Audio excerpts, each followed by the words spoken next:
There you go. It's short and sweet, that one. Unlike the Tuesday one where I'm singing, which seems to go on forever. Sorry about that. Yeah, that one's a little bit shorter. Oh, thank you, Gail. That's very kind. Thank you so much. Heather's here. Heather's here. Yay. You do, oh, you were there. You were there. I thought it's not like Heather not to be here for the song. I think it's Heather's favourite part of the members' lives. But Gail, that's very kind. Thank you so much. Okay, now, so they've sent me these three audios, and as I say, I've had so much through. It's so strange how they the things that you get sent.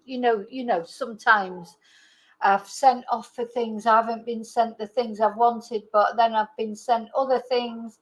And then once I was trying to get, can't remember where it was, and then they sent me a bit of a sniffy email saying, "No, you've had all the things that are available." And I'm thinking, no, I haven't. Oh, that's right, because I still haven't had the photos of the house, and I know that the photos have been released. But they keep telling me I've had them, but I haven't had them. But anyway, never mind. So I feel like I'm sort of developing this relationship with the Kissimmee Police Department now. Anyway, so they sent me these three audios, and I'm thinking, what are these three audios? Because I thought I'd had all the audios that they were. But anyway, so I'm just going to play them in the order in the day order. And I don't know if I've heard them or not, because there's new things. Maybe maybe we have had the audio before, but now they've taken out some of the redactions, because they do also take some of the stuff out. They don't give you they give you the audio, but it's been edited. So when you hear a long silence, that's because they've taken out, for whatever reason, whether it's to do with the trial or it's too sensitive, they've taken it out. So I don't know if it's that, if they've changed, if they've released longer audios, or I just don't know, to be honest. I don't understand the way it works, because some of the things that they've sent, you think, God, they're very sensitive. I do, I know some people don't feel for Jen, but I do, because she's having her whole life, just the whole world knows what a terrible mother she's been, really, in this instance. So I can't help but feeling a little bit sorry for her, because I feel like she knows she's been stupid. I think she'll have to live with that for the rest of her life herself. She's got to wake up every morning and know that her daughter is dead, and it was her who sent her off to sleep with her abuser and her murderer. She's got to live with that. So she doesn't need me telling her, anything. I'm sure she feels bad enough as it is. But anyway, so yeah, thank you, Gail, for that. I'm going to take it away now. Thank you.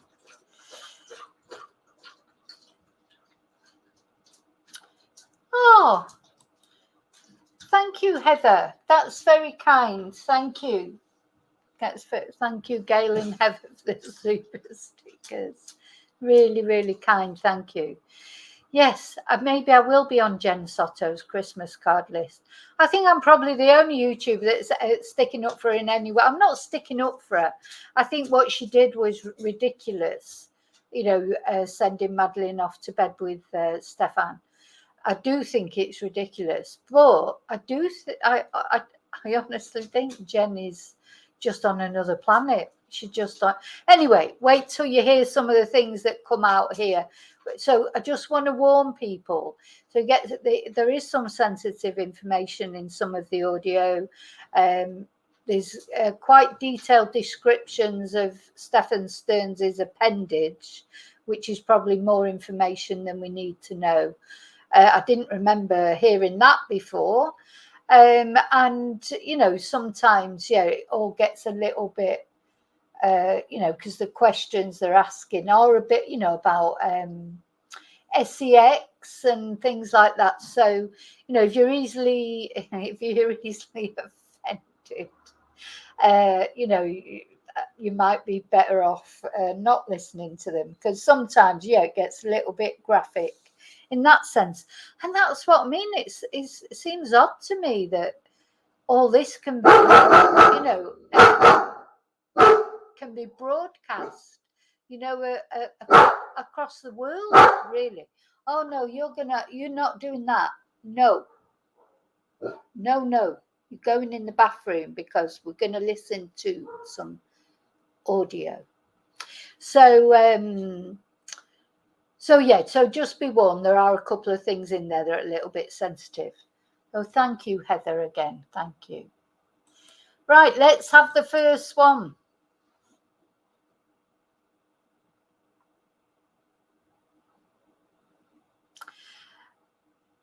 Now, oh God, I've got to work out how to do it. It's always awkward when, let me think. Audio. I always have to think about when it's audio, like not a video that I'm sharing, but what somebody sent me. It's a download. It's always a bit more complicated. So I'm going to start. So the first one is from the February the 29th.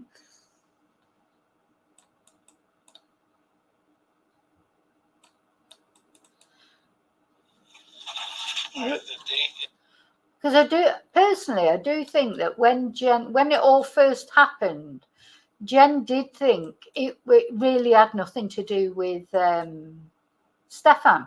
I do believe that. I think she just, but it never even occurred to her right at the beginning. Let's see. All right, the date is February 29th, 2024. Time is 5:09 p.m. We are at 4012 Santa Maria Drive. In reference to case number 24. Can you hear it okay? It's myself, Detective Morris, Detective Smallwood, and Jennifer Soto. So, to give you a little bit of what's happening now, there's a few other additional pieces of evidence that we're collecting at the time. Okay. Some of that evidence came from Stefan's phone, some of the pictures that were on the phone, that we've identified belonging to Maddie as well. So clothing that she was wearing, that sort of stuff, that's what we're collecting. Okay. We will leave you an evidence sheet to let you know what we took. Everything that we've taken from the house is in an evidence sheet that's going to be left here for you. Okay. It may take them a little bit, because what they do is they take a picture of it, they collect it, go to the next one, take a picture of it, collect it. So it'll be a little bit, but it shouldn't be too long. Okay, so we spoke yesterday, and we've got a little bit more information since the last time we spoke. Last night, I guess it would be. So I'm going to ask you to go through this again. Monday morning, when you were asleep, Stefan and Maddie were upstairs, and she's going to school. Run me through that morning again. How, like, you mentioned something about you hearing noises, and then you woke up. So how exactly did that go down? Monday morning, I was woken up by Stefan Stearns coming into my bedroom.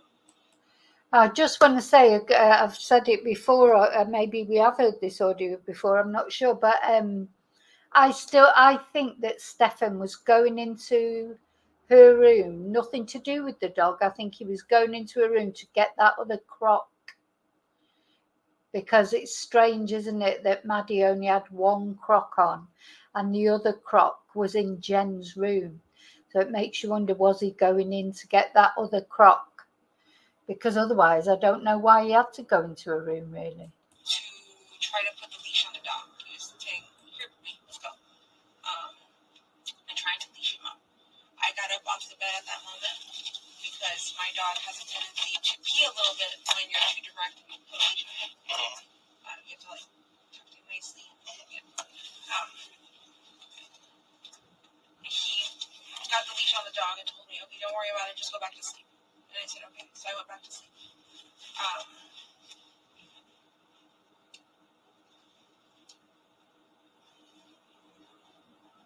I think this was around, I'm assuming this was around 8 o'clock in the morning, because I'm assuming, he's getting ready to take her to school. He's walking the dog before he does that.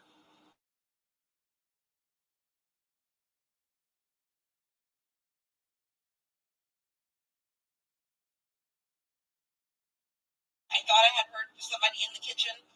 I don't know who it could be. But yeah, I just heard sounds, but I'm not sure who it was. Who was in the kitchen? Could have been Stefan, could have been Maddie, could have been one of my roommates. When the deputies first talked to you, when you were reporting her missing, you remember writing a statement? Yes. Okay. In that statement, you say you saw Maddie. I know. I misremembered. I didn't see her. Okay. I wanted to believe I saw her, but I didn't.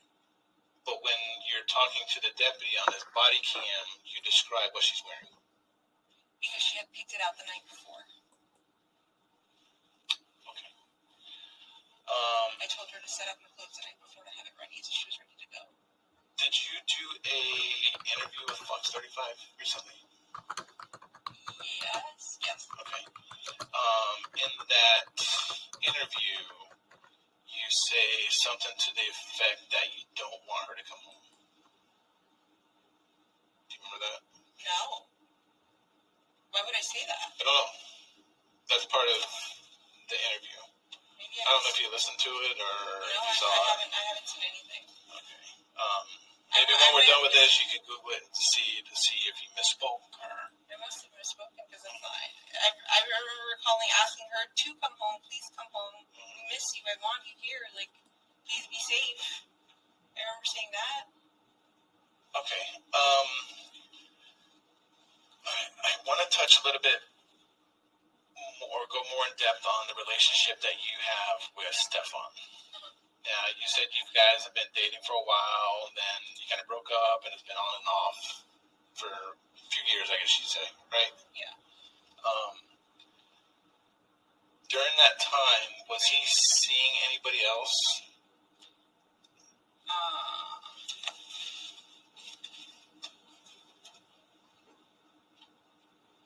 I was told at one point, sometime last year, that, hey, the girl I was hanging out with, one of my coworkers I was hanging out with outside of work, who I said I was hanging out with, I was really having sex with her. Because I asked him, like, did you have sex with her? Like, because you told me you were just hanging out. Did you have sex with her? And he admitted that he did. I think her name is Marielle, but I'm not sure what her name is. So he was actually having sex with one of her co-workers. Now, I don't think I have heard this audio before because I don't remember that before. But anyway, maybe I just didn't catch it. So, oh God, how was she going to feel? You know, so this is another one who'd be fit. Anyone who ever went out with Stefan Stearns will be feeling pretty sick, won't they? Now knowing everything that they know now and knowing that they went out with him, you know, and actually had intimate relations with him. And all the time he was doing all this to Maddie that he'd been doing for years. Just, oh God, you just, how would you feel? Okay. Now, the relationship that you have with Stefan, you told me that you haven't had sex in a while. Yeah. When you guys were together and intimate with each other, is maybe a little uncomfortable, but something that we have to discuss is when you guys were intimate with each other, a lot of people call it vanilla sex. Some people call it, whatever kind of sex you want to call it. How would you describe you and Stefan when you guys were intimate? Pretty vanilla. I would say just missionary and oral, but nothing more than that. Missionary. Okay. Has he ever asked you to perform a certain way or anything that you think would be out of the ordinary?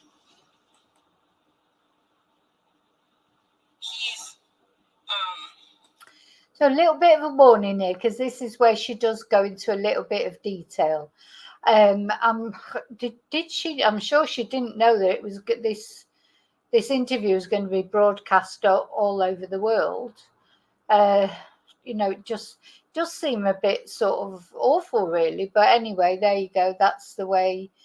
That's the way the laws. It's funny. You seem to go from the UK where it's, I think, you can't get any bloody information. And then you go to this particular state in America where it's like almost too much information.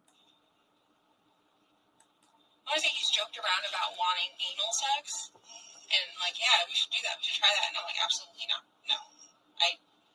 To me, his penis is average size but thick, and it hurts. So I don't want, even normal sex hurt to me. So I just didn't want to do it anymore, honestly. Okay. Oh my God. Nothing other than that you think would be out of the ordinary? Okay.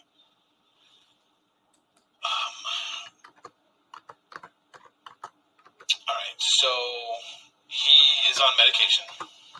He told me he's on medication for insomnia. Can you say that right? Sleep apnea. Yeah. And then I believe you said ADHD. Yeah, and also anxiety. Anxiety. Okay. Anything else you can think of?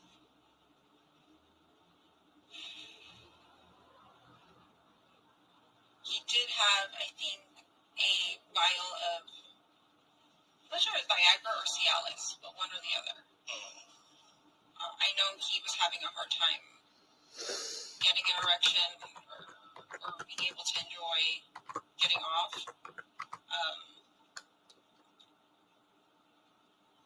And he ended up figuring out we couldn't figure out, he went to the doctors, tried to figure out why he was having these issues. They told him it must be something mental because physically his body signs should be acting normal. And we found out it was a side effect due to the Adderall medication he was on, and he was not able to enjoy himself sexually. Once he got off Adderall for a while and was able to enjoy himself again, I think there was no need for the Cialis. Gotcha. Would he ever talk to you about what kind of porn he liked watching or anything like that? No. Okay. Have you ever, quote unquote, watched porn with him or anything like that? No. Okay. All right, now Maddie, what medication did she take? She was on and anxiety medication. So that, because she suffers from really bad GI issues, she's constantly constipated. She had an asthma inhaler.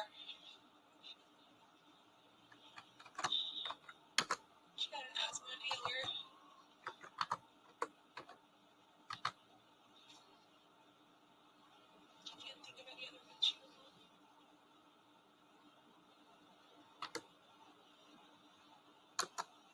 Does she take that medicine to school with her? The asthma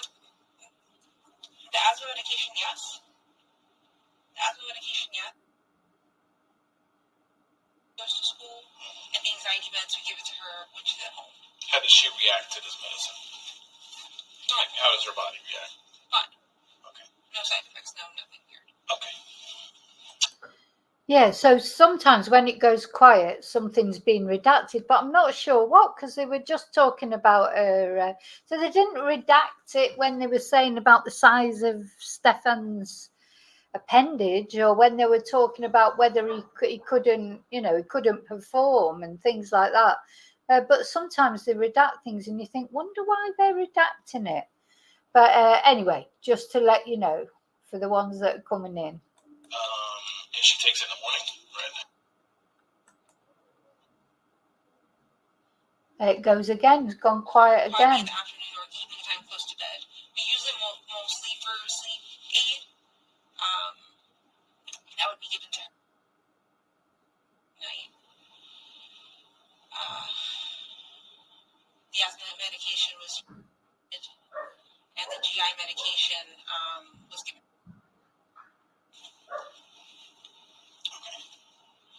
And then medication that you take. Yeah. I take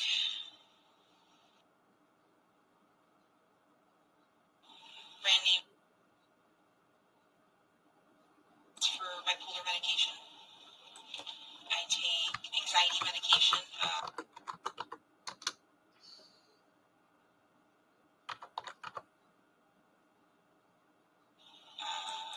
You also prescribe that.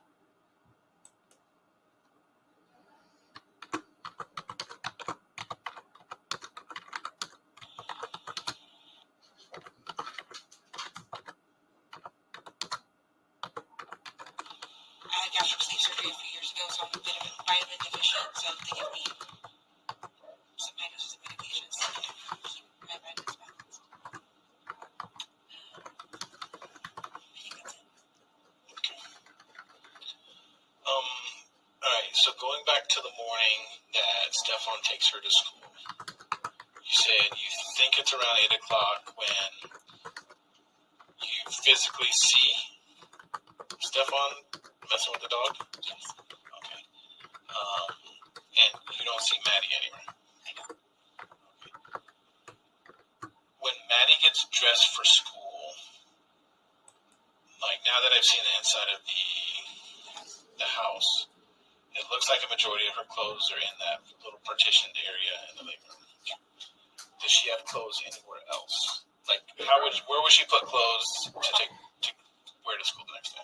Where would she get dressed? She would get dressed in her bedroom, right there, that little nook in the living room. All her clothes are there. When she takes off her clothes, her dirty laundry hamper is typically in my bathroom downstairs, and she'll just dump it in the basket. But there is no basket there right now. She's been dumping everything on the floor. I think the basket is currently being used to clean clothes, so I just wanted to keep the clean clothes and dirty clothes separate. So dirty clothes are on the floor right now. What's in the basket should be like half clean, half dirty clothes, I think.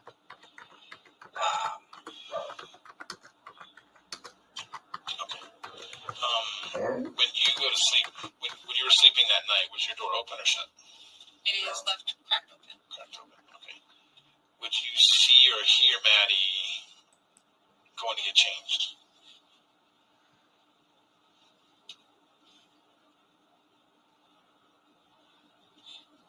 I would say yes, but if I weren't deep asleep, and I think I was deep asleep because I didn't hear anything until Stefan came and woke me up to try to get the dog.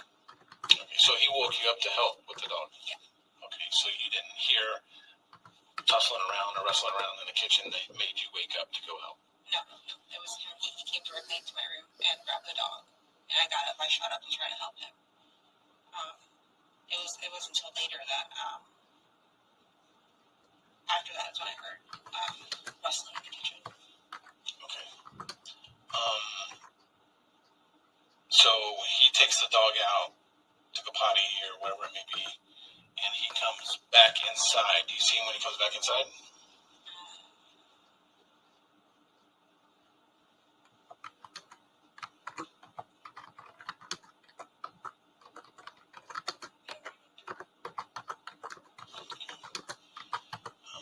Do you remember him leaving, saying bye to you or anything like that when he's taking Maddie to school? I don't think so. I think at this point I was already back to sleep. Okay. I'm pretty sure when he went to walk the dog and left, I fell right back asleep immediately. Okay. Now you go back to sleep. You wake up because you have a doctor appointment to go get blood drawn or something like that. And you told me your appointment was around 10 or something like that, 9, 10? Yeah, I'll tell you right now. I think it was 10:15.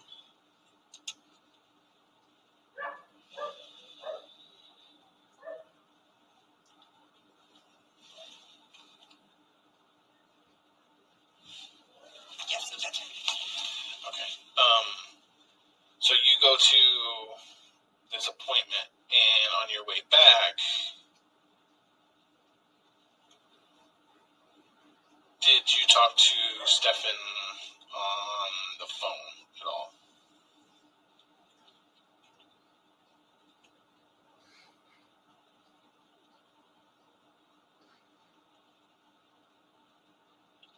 I know I talked to him while I was in the parking lot waiting for my blood work to happen. I just don't recall if I called him on my way home as well. It would seem like I would do that, but I just can't 100% tell you if I did do that or not. Okay. At what time did you and him meet back up here?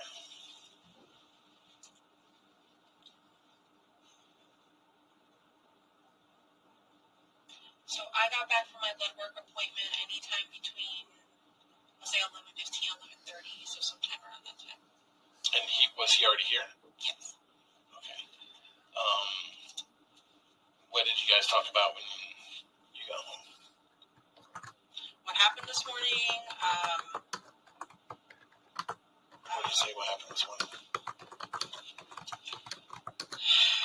He's like, we had a good morning. We made really good time. Maddie got ready super quick. We were out the door super quickly. I was super impressed with our time. I tried convincing Maddie to go have McDonald's breakfast a few times, but she changed her mind and decided she didn't want to. She just wanted to sleep in the car. And the thing is, the night before, we had discussed, well, Maddie, maybe he should leave a little bit earlier than normal so that you can go get breakfast with him at McDonald's. That would be a really cool day to start a Monday right after your birthday, having McDonald's at breakfast. And she's like, oh, that sounds like a good idea. So they were supposed to have gone to McDonald's, but he told me they didn't. He told me he had left his phone because I had no, he had already told me this morning that he had left his phone. What else did he tell me?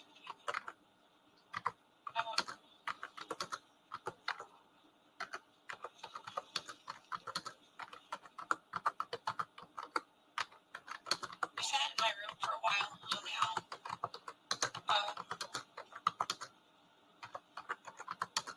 He discussed having to reset his phone even though he didn't want to, or no, not reset his phone. He discussed needing to update his phone because he's been avoiding an update for so long. But I think it's time to do it. And I said, just do it. Stop avoiding it. Just do it. And he started the update, and then through the update, he's like, oh my God, I don't know what button I pressed, but I just factory erased my entire phone. And I said, that was stupid. How'd you manage to do that? He goes, I don't know. I wasn't paying attention, and I just clicked the button, and it happened. And I said, oh, okay, that's unfortunate. Yeah, the good old factory reset load of bullshit, isn't it? But I think I just wanted to say there, because what you were saying, David, that I wonder what she is like now. I'd love to hear her speak now, because of course all these audios, all these interviews are from just after it all happened. I think the latest one that we'll be listening to was April. So what will she be like now? You know, do you think she was being drugged? Because I'll tell you what made me think about it. That, you know, this case in France about the woman that's been RAPD'd by all these different men. Because she was having, wasn't she? She thought she was starting with early onset dementia, because she was forgetting everything. Her memory wasn't working right. And of course, she had all those gynecological problems. You know, she didn't know what was going on. She just was putting it all down to age and stuff like that. So it just makes you wonder, because Jenn does literally sound like she's on another planet. And just makes you wonder. I wonder what she's like now. It'd be very interesting to see her at the trial, hear her speak, because she can't even remember whether she phoned him or whether she did or she didn't phone him, and you know, just simple things. Or she's pretending she can't remember. Some people think she's pretending that she can't remember. I think she genuinely sounds like she's on another planet, to be honest.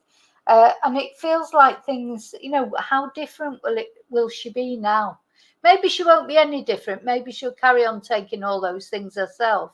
But has she been overdosed, just like Madeline maybe was overdosed? Or did he tell you he meant to reset his phone? No, he didn't tell me he meant to reset his phone. He acted like and said that it was an accident. Did you find that out? Of course I find that fucking out. That's suspicious as hell. That. Have you ever reset any kind of phone? Me, I have no idea how to do that. Okay. Have you ever had to do an update on a phone? I think so. On these phones, yeah, sometimes it'll ask me to just continue on with the update. And do I remember it ever asking me to erase? No. Okay. But he's got a Samsung. I have Apple, so I don't know if there is a difference or not. So. All right. Now that you mentioned phones, so Maddie had a phone. Yeah. And explain to me what her attachment is to her phone. Her phone is her lifeline. That's how she talks to all of her friends. That's how she talks to any of us. She's constantly on video chat with her best friend, or talking to them, or playing video games with them. But she's on her phone pretty often. What exactly would you like to know? So,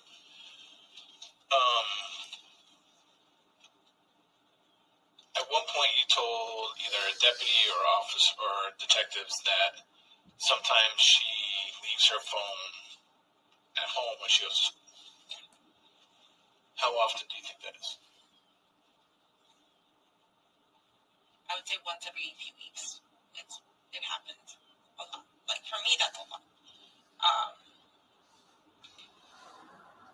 She has ADHD. She's very forgetful. She'll set something down and completely forget where she said it later.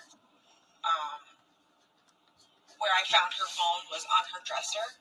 So I'm assuming she placed it there while she was getting ready and completely forgot about it, got ready, grabbed her backpack, and left. But it was on the dresser in front of her TV.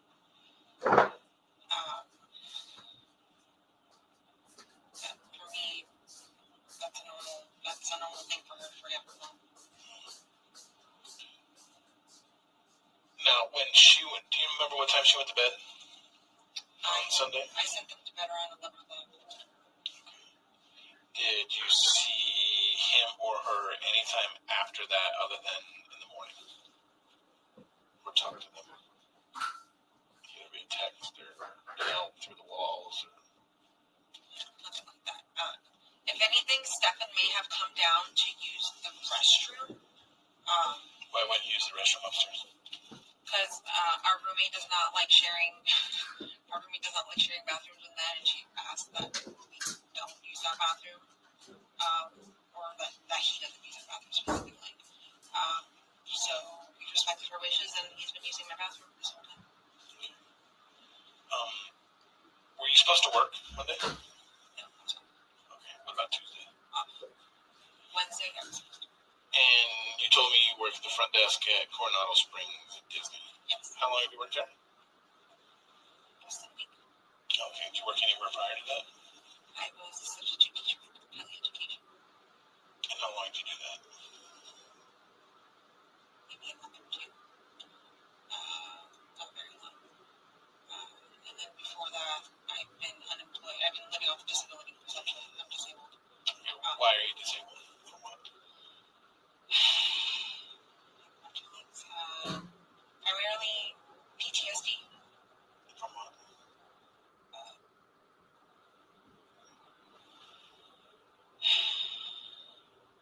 PTSD, bipolar 2, generalized anxiety,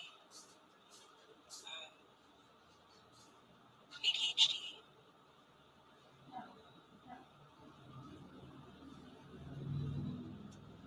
I think that's pretty much it. My psychiatrist. Okay. If you don't mind me asking, what happened? I went on a date with a guy I had met. Was this before Stefan or? Yes. Okay. This was a few years before Stefan. Maybe the year before Stefan. But, met a guy at a car dealership who interviewed me for a job. I turned the job down. He said, "Oh, great, I can't date my employees." And I said, "Oh, what do you mean?" He goes, "Yeah, I want to take you out on a date." I said, "Oh, wow,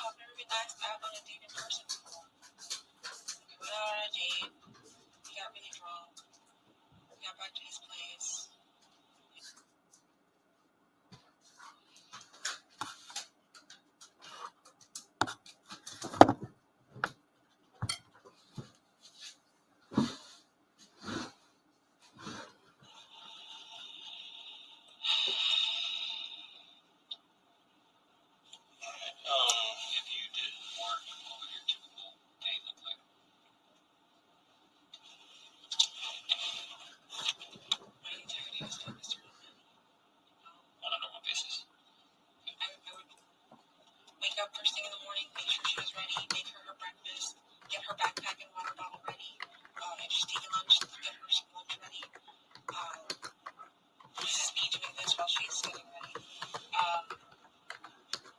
Walk the dog, come back, make sure she takes all her medications before school, take her to school, come back. I typically have a bunch of doctor's appointments to go to often, so I'm either at doctor's appointments. If I'm not at doctor's appointments, I'm just here at home, probably napping, resting, just waiting until it's time to pick her up from school again. Here's my entire everything I did. My everyday was for her. Did Stefan know about your doctor appointment? So she said everything she did was for Maddie. Her whole day revolved around Maddie, according to her, and everything she did was around her, except for looking after her as far as Stefan was concerned. I mean, I do think she tried. If when you see like. I don't know. I was thinking about the birthday parties that she had and everything, but was it a grandma that organised those? But anyway, Jen, she just like doesn't see it, does she? That she says her life revolved around Maddie, but she didn't seem to. She wasn't vigilant enough to stop her from going to sleep with Stefan. Oh, wait and see with some of the things she says in a minute. Or I just popped to make a cup of tea, so I don't know if I missed it or not. But at one point she says something like, oh, well, I didn't really feel comfortable with them going to bed together, but they would beg me for a sleepover. Like Stefan was like about 3 or something. He's a grown man begging for a sleepover. What's she talking about? So things like that, I think, oh, for God's sake, Jen. But I do think she was just an easy target, such an easy target. Did you tell them what your plans were on Sunday?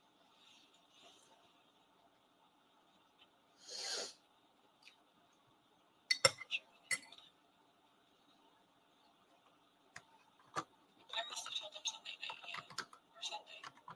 Because there's no way I could have told them Monday morning if he could be into that. So Where'd you meet him?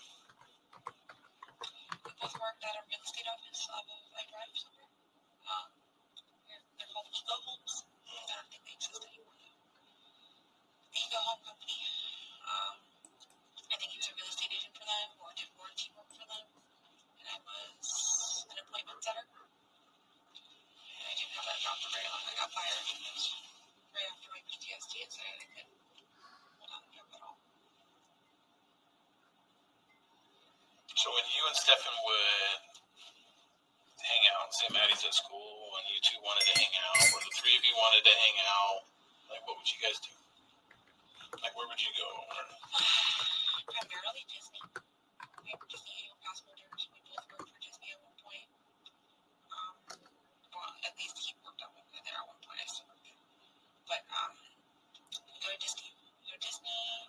We stayed home and like they would play board games, or we'd watch. Well, we loved watching movies. We would always have family time just watching a movie. Like I felt like it was one of our projects to make sure that she watched all the good movies from the 80s and 90s that we watching. I just wanted her to like have the knowledge of pop culture. So that's what we would watch with my sister. What was that? Would you go out to like eat anywhere, like a favorite restaurant or anything like that? The only restaurant I think we frequented a handful of times in the last year is La Mexicana. It's on off of Columbia. Honestly, living on disability and then his income at Disney, like it wasn't enough to survive. We really didn't eat out often. We could afford it. parks or other than not Disney parks, but like neighborhood parks or anything like that? No, we'd hang out right here at this lake. Maddie really liked hanging out at this lake and just drawing, sitting on one of the benches and drawing. Any other park? No, not really. Now, what if it was just you and him? Say going on a date or whatever, where would you guys typically go? So, due to money, hardly ever went on a date.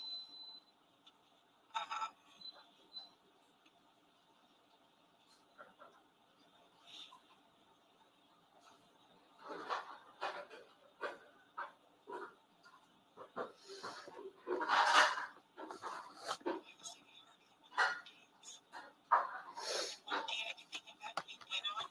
That was like years ago at the beginning of our relationship where we went to Disney Springs and to Edison. I don't think we've had many date nights just him and me. It's always been the three of us doing something. Disney Springs.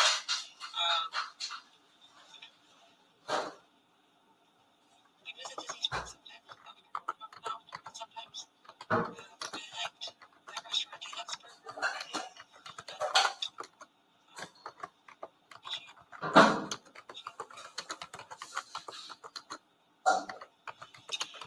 Now, the dynamic between you three. I know you told me that sometimes you and her would sleep in the bed.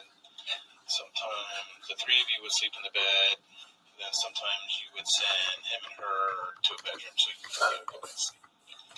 How long has that been going on? Okay, so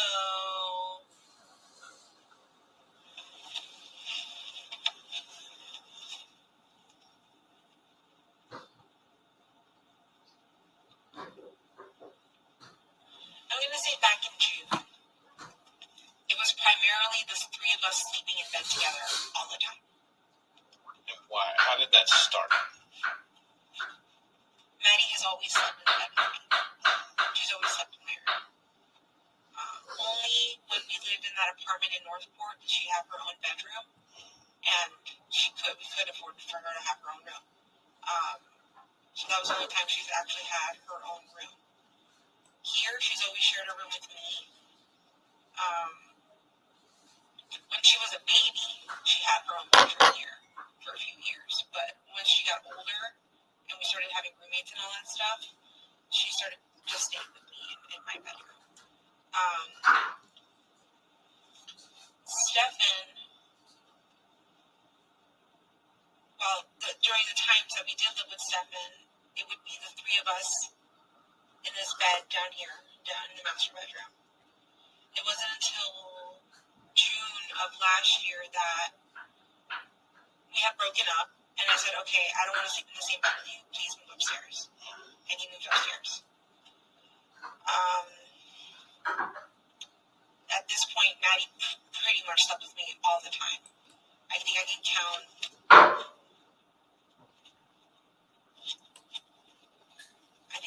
maybe on one time she's gone upstairs to sleep with him alone, because I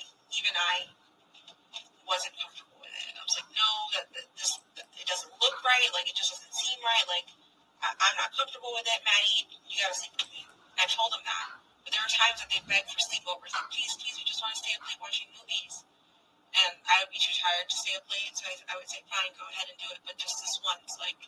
When did you start becoming comfortable with it?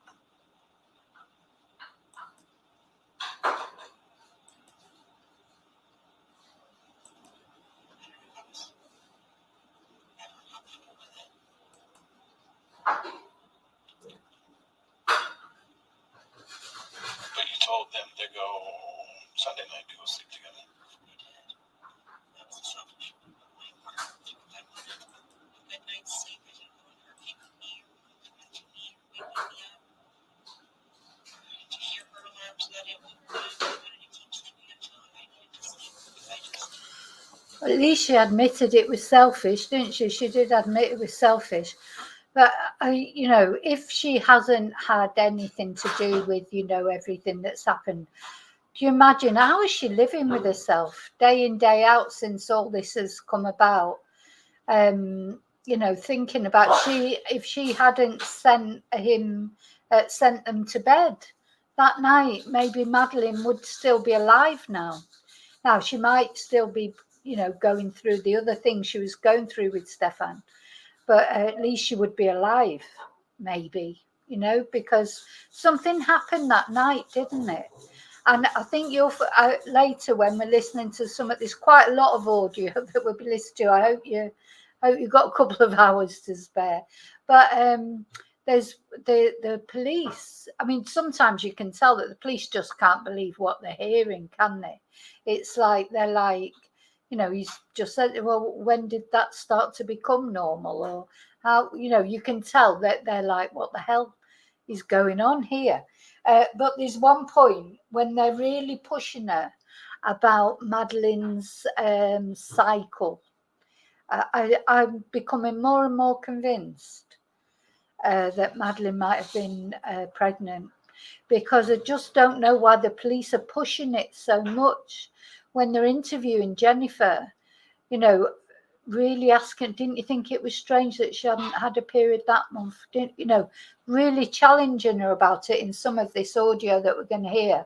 I'm thinking, well, why would they do that if there wasn't a reason to? With my training schedule, I have not had a good night's sleep. My medication was out of whack. I was feeling funny and not like myself. And I knew that I needed another night's sleep and my medication in my body like ASAP, so I needed to go to bed. So I wasn't even comfortable sending her that night, but I just did it for my own selfish reasons. Did you know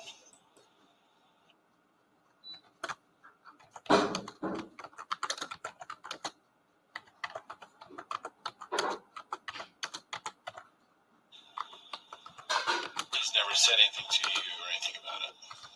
If anything, I've always told him that my biggest fear is that this would turn into a Woody Allen situation where the stepdaughter or the dad grooms the child and the child then turns 18 and ends up running away with him. I told him that was my biggest fear and I don't ever want that happening. You can't do that to me. Why would you say that to him? Because I never trusted. I grew up being told never trust a man. My mom put that in my body. Never trust. So that's a funny thing to say, isn't it? She said, my mum put that in my body. Put that in my body. Never trust a man.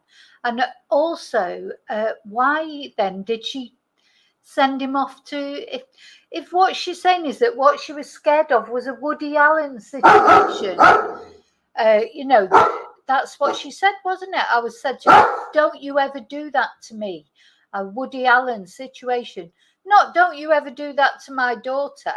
I mean, I do think Jenn is completely self-centered. So she's not said to it, she said, I said to him, don't you ever do that to me, a Woody Allen situation. Why would she even say that to him when before, these are the things that are a little bit confusing, because before she was saying, oh, she thought that he just loved her like a father, she trusted him, this, that and the other. They were begging for sleepovers, like, Stefan was about 12. And now she's saying, I said to him, I don't want a Woody Allen situation.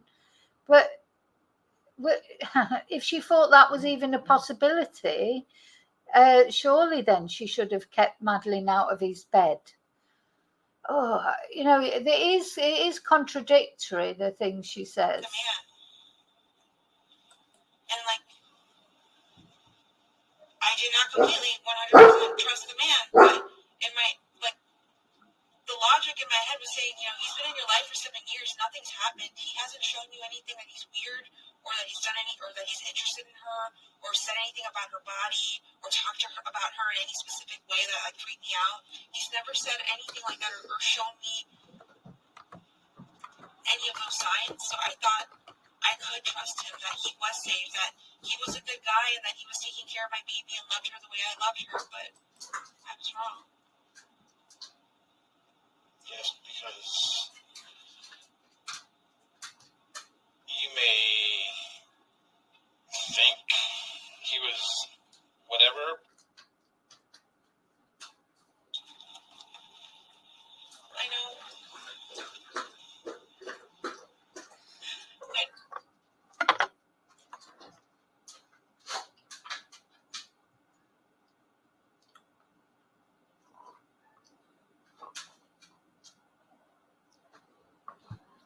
This is redacted, this bit. It's not stuck. Oh, I don't know what was said then, but it made her cry, whatever it was.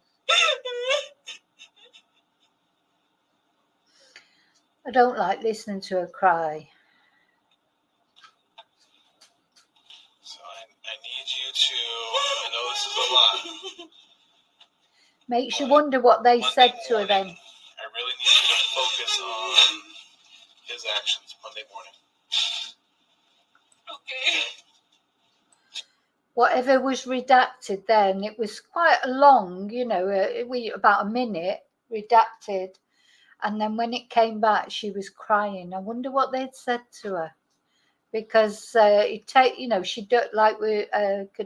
saying earlier, she's not very emotional. She doesn't cry very often. But whatever was said there in that gap that's been redacted, it made her cry. So it just makes you wonder what it is. So you go to help him with the dog. Okay. And do you or do you not see Maddie? I do not see Maddie. Okay. At that time, would it be normal for her to be awake, getting up, ready for school? Yes. Okay. And according to you, she typically does that in her bedroom. Yes. Okay. When you go out of your bedroom to help him with this dog. I never left my bedroom. Oh, you did? He was in my bedroom. He walked in. The dog was on top of my bed, and he went to leash the dog on top of my bed. I got off the bed to try to help him with that, and then he said, "No, go back to sleep." So I did. Okay.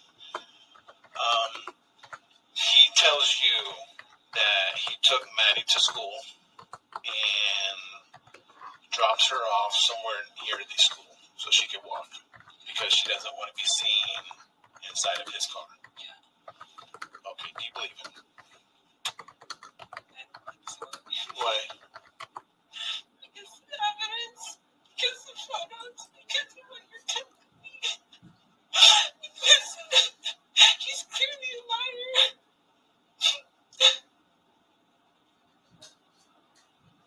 I want to hope I could have let it out there that she was taken.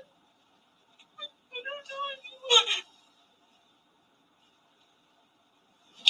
Well, I can be fairly confident that a stranger did not take Maddie. The only person she was with was Stefan.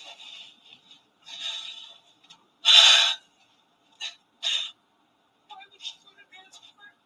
I don't know. I don't know what's in Northport other than his parents. Did you know he was going to Northport? I thought, when I woke up and he wasn't in the hotel, I thought he had gone to the Target Plaza right next door to the hotel we were staying at, because he likes to go shopping when he's stressed. But that's not what happened according to you guys. He actually went to Northport and came back. So when he gets stressed, he likes to go shopping. Yeah. Okay, did he tell you he was going shopping on Monday? He was going to go stop at a few game shops to see if they had any Lorcana cards for sale. Would that be considered stressful shopping? In your mind? Or your eyes? No, because he does this often.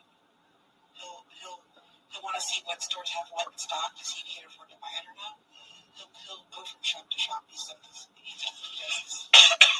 does that. Okay.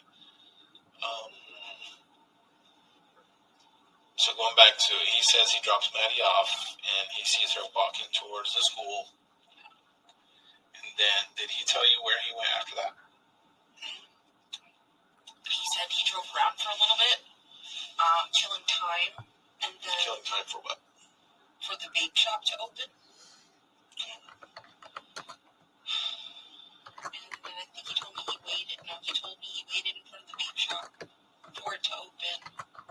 But I think that it didn't open. It never opened in time when it was supposed to. Do you know what vape shop he went to? Yes.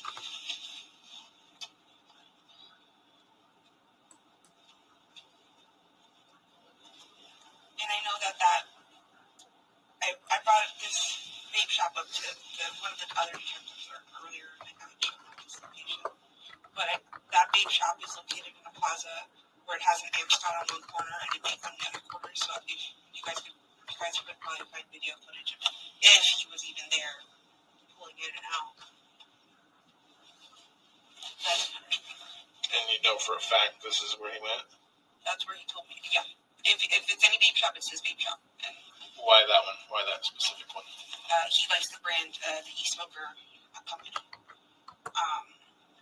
And that's where he gets all of his vapes. So he won't go to any other vape shop around here. He goes to that one. What time is this vape shop supposed to open? So,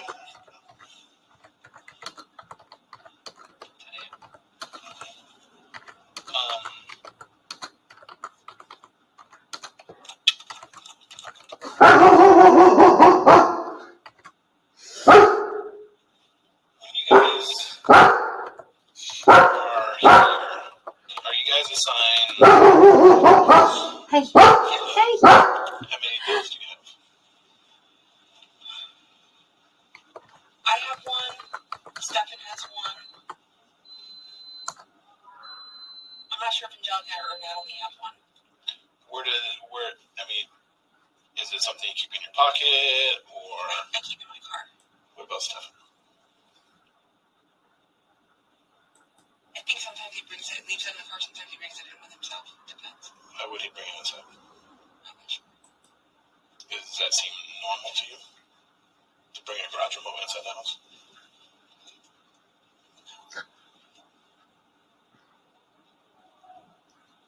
But he said that morning he left the house. He said that morning he left the house and then returned again because he forgot the garage clicker, so he came back to get the clicker. Do you think that was odd? He's a very forgetful guy. I don't fucking know what to do with him anymore. I don't know if he's lying. I don't know. Alright, so you know you're all around. Yeah.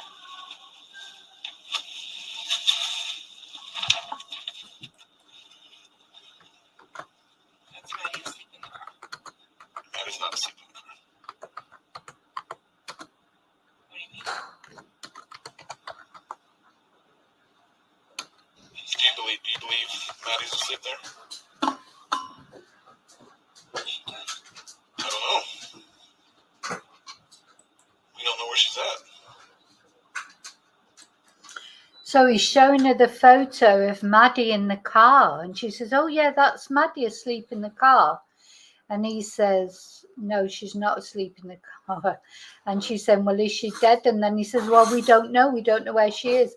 So they're obviously testing Jenn with the photo to see if they can see if she knew that Maddie was dead in the car there, but she just straight away said, "Oh, that's Maddie asleep in the car."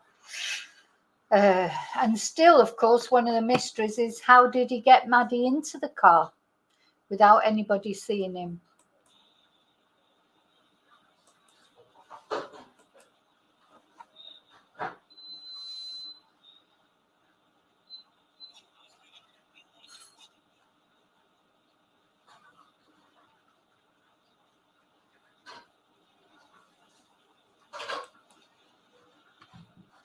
So this is at 7:30 in the morning. Ish.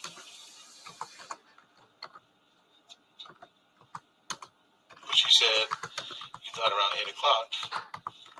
You guys assumed that he was getting ready for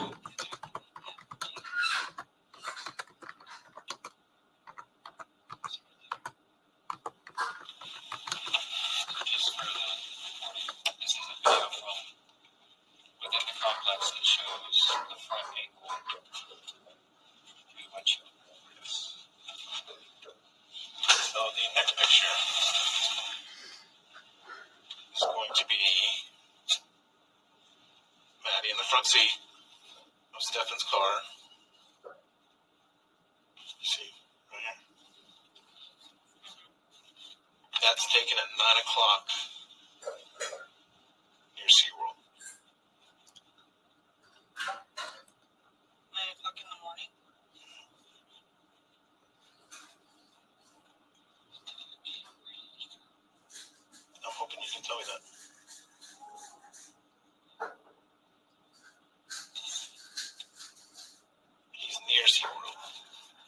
International Drive. Does he know anybody up there? I don't think so. He doesn't have to go. He doesn't have many friends, like not locally. Is there anywhere you'd like to go? Is there a special place he likes to go?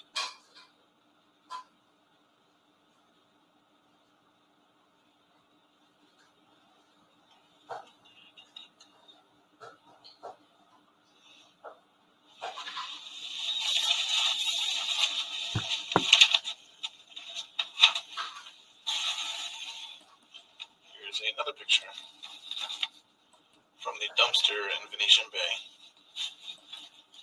of Stefan throwing away trash. One day. That's going to be Monday morning around 7:45. I'm sure it has that already been taken. You guys were able to look at it when it was down. What do you think was in there? What makes you say close? I can't tell what he's holding. I don't know if it's a plastic bag full of stuff or.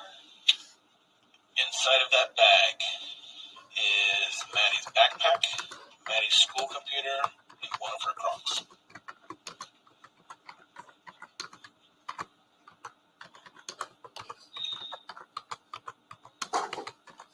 Are you telling me we're looking for Bobby right now? We're looking for Maddie, absolutely. 100% we're looking for her. What's the information about it? I don't know. I can't answer that. I have a feeling that you and Stefan have some sort of communication on places he likes to go, or so, because some of the questions that I ask, it seems like you almost not cover up for him, but kind of defend him or have answers to some of these questions. Because I want you to have more further insight as to why he might do things. But you saying he's forgetful and Maddie too. I just want you to understand, like, we're all the same. We're all very forgetful. We're all very time blind. It's just part of our ADHD. I just want you to know, like, what kind of grades does she make in school? Not great. So did you hear? She said, "Oh well, I just want you to know we're all like that. We're all forgetful because they're all on medication, and probably double medication because Stefan's messing about with their medication. You know, so that's why she doesn't know what day it is. That's why Maddie didn't know what day it was. What teenage girl? Because she said she'd forgotten her phone many times. You tell me a teenage girl, whether they've got ADHD or not, who forgets their phone. It's stuck to them. You know, that's the first thing that they think. It's in their hand constantly. They don't forget their phone unless they're on something. You know, it may be mad because the teacher said, didn't we listen to the teachers saying that, you know, she had been sort of sleepy in class, but after Stefan moved out, she seemed to be a bit more awake. He's definitely tampering with their medications, I'm 100% certain. What about her attendance record? she's got a lot of doctor's appointments that we've gone to, so she's got a lot of absences. Are they excused or unexcused? I want to say for the most part excused. Every time we take her to the doctor's office, I pick a note. Do you know that for sure, or we're working on getting her school attendance record? I'm just wondering if you being a parent, I would hope that you would know kind of like what her, because I know my daughter's school that if any of them miss one period or 2 periods or something like that, they will call me and say, hey, such and such missed periods 3 or missed period 7 or something like that. They don't do that. They send out an email and a voicemail, like an automated voicemail, saying your child was absent today from. That's what I just said.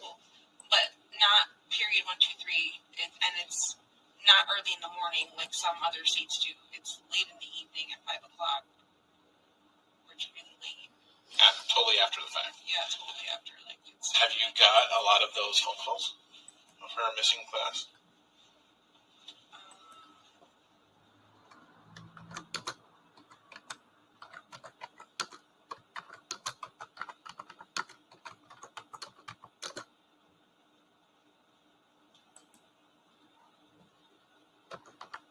I would say, yeah, I've got a good number of those voicemails and stuff. But I mean, even with excused doctor's notes, I'll still get those phone calls.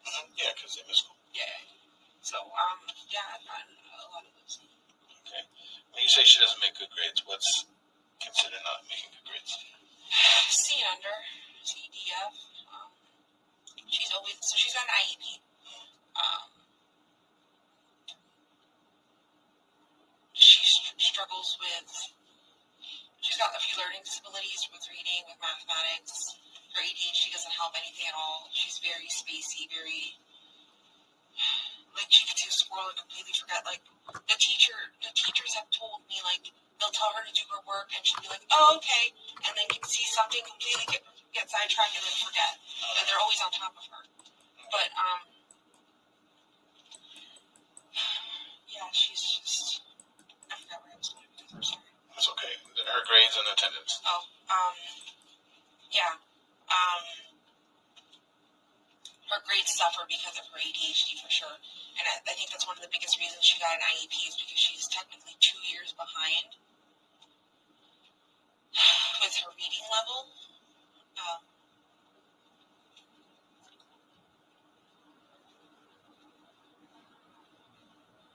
Okay. What grade is she in? 7th.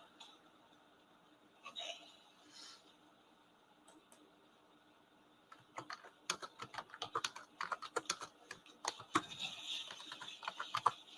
And I know we talked last night too, and I just kind of want to reiterate.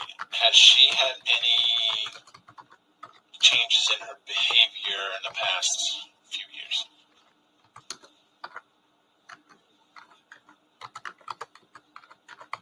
I'll say yes. But it was all around where puberty hit, and like the typical teenage, the attitude, the sass, the talking back, the disrespect, the pushing boundaries. She was very much doing that. But that calmed down over the last few months. It got even better when Stefan moved out and went to Northport. Maddie and I were actually seeing a therapist together to try to like work through our issues because we were having problems communicating.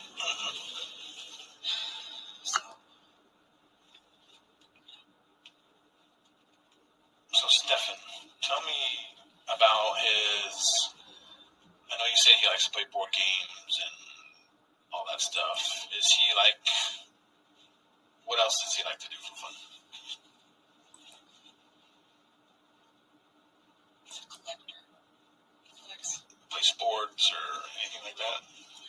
He collects games and hobbies. He collects. Do you know what Tamagotchis are?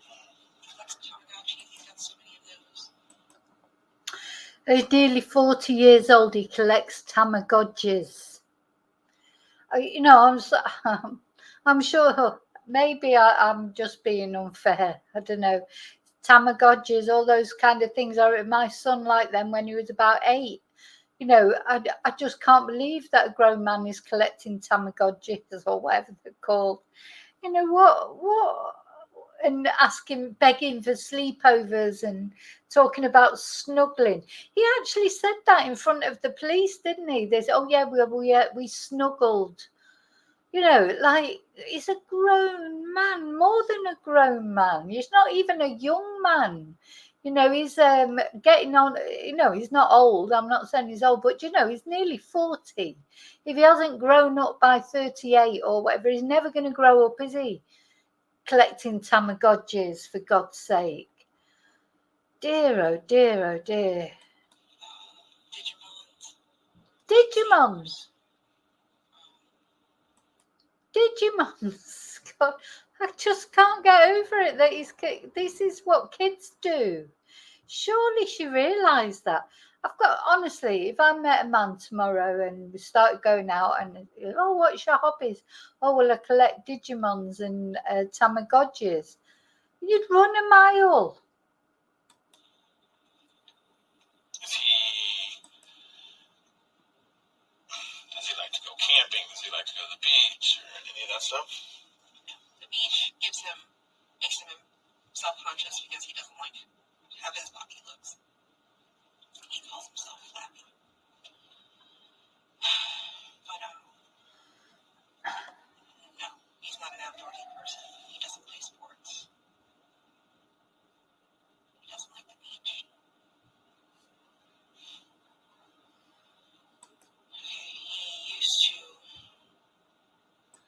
He doesn't play sports. He doesn't like the beach. He just likes playing games and collecting Tamagotchis and Digimon. Digimon, I remember. God, I was an expert on Digimon when my son was 8. You know, it's like, what? So he had no other hobbies except for children's hobbies. Gosh. This may be relevant. Back a few years ago, I used to own a scooter, an electric scooter, and he owned something called a one wheel, which is like kind of like a scooter but with one big round wheel in the middle. We would take that and ride around. The Kissimmee Trail connects back here, so we'd take that to the Kissimmee Bridge, do that trail over there, come back, or also go into Shingle Creek, cross the street, across Hopeland, go behind an apartment complex, and we end up in Shingle Creek. We would ride all of that and explore all of that wetlands and greenery back there. But we haven't done that in a while. We haven't owned scooters or electronic devices in a few years.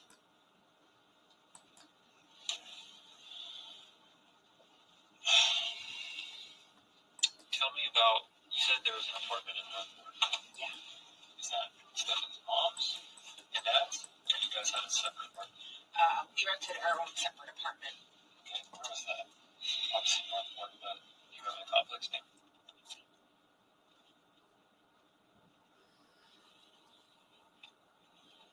And how long ago was that? This was back in 2020. Okay. I don't remember the month we moved in, but we moved out in November of 2020. We were there somewhere between 6 to 8 months.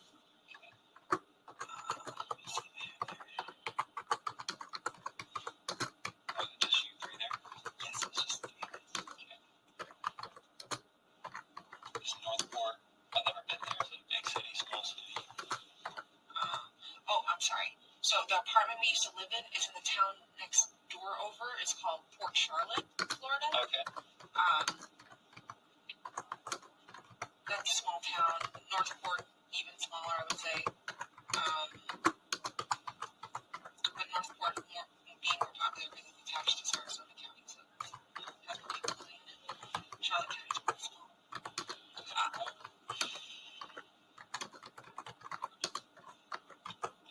There was a city center, and there was a Kenyanny Trail ran through it. Okay. So major road, lots of businesses, lots of shops. So it's out in the middle of nowhere, but. Fun fact is, Northport is the 3rd largest city in the state of Florida, square miles. Yeah. The name of the apartment complex I used to live in is called Charleston King.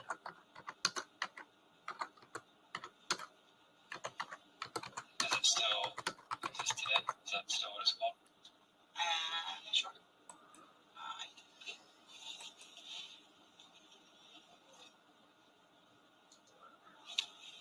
You don't know him to still own it or rent it? No, because it was under my name. The It apartment was under your name? Yeah, and I'm the one who gave up the lease. Okay. As far as I know, it still exists. Oh, Charleston King. Oh, I'm sorry, yeah. And you guys, so you were in that apartment for roughly 6 to 8 months, you said, right? Yes. Did you live in Port Charlotte or Northport for longer? No, we Only that time? Only that time we moved right back. Okay. And what would you guys typically do around there? We did absolutely nothing. It was during quarantine time, so we were very afraid of COVID, very afraid of going to the store and doing anything. We stayed home, watched movies, watched a lot of Netflix, played a lot of board games. But that was about it. We didn't. Sometimes we'd go to the beach, Venice Beach. But that's about it. We didn't really go anywhere. Not much stuff outdoors? That time frame? Just Venice Beach. Okay.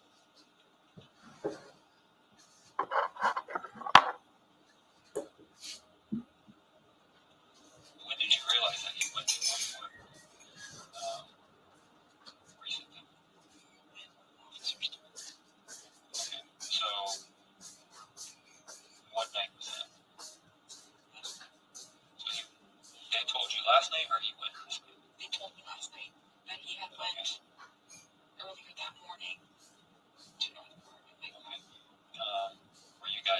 staying at the hotel together? Yeah. Did you not notice him gone? Did you sleep through it? I went to sleep around 3:30, 4 o'clock in the morning. And I did not wake up until 9. And that's when I noticed he was gone. And I called Stefan's dad, Chris, who was in the same hotel. I said, hey, is Stefan with you? He goes, no. He's not with you? I'm like, no. He must have left and my car keys are gone. I said, no. I'm just like, maybe he ran out to get some food. Or maybe he ran out to get some something. Or to Target. And he said, okay, we'll just give him a little bit to wait. Why didn't you call him directly? Stefan. You have a phone? I don't think he had a phone. And I think his dad eventually did give him a phone for him to use, but that was later that morning, and I was never given that phone number either, so I never had a contact him.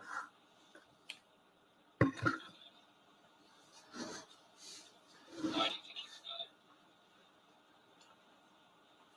I was told he went into a storage unit. I have no freaking clue what he would be getting in a storage unit. Do you know about the storage unit? I have heard of the storage unit. I've always known Chris or his parents to always have storage units. They own a lot of shit. They're kind of a little bit like owners, but they own a lot of stuff. They have, I think, a few storage units, or they did. I think they may have condensed down to just one, maybe. But yeah, I've always known them to have storage units. If you were to leave from Mississippi, what way would I go to get to Charlotte? I-4 down to 75 to exit 179, I think, Toledo Blade Road. Toledo Blade? Yeah. They live pretty close right off the highway.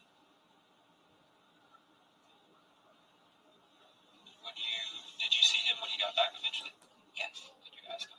Yeah, where the fuck he was. I'm like, an officer's coming right now to interview us. Where the fuck have you been? This would have looked terrible if you weren't there.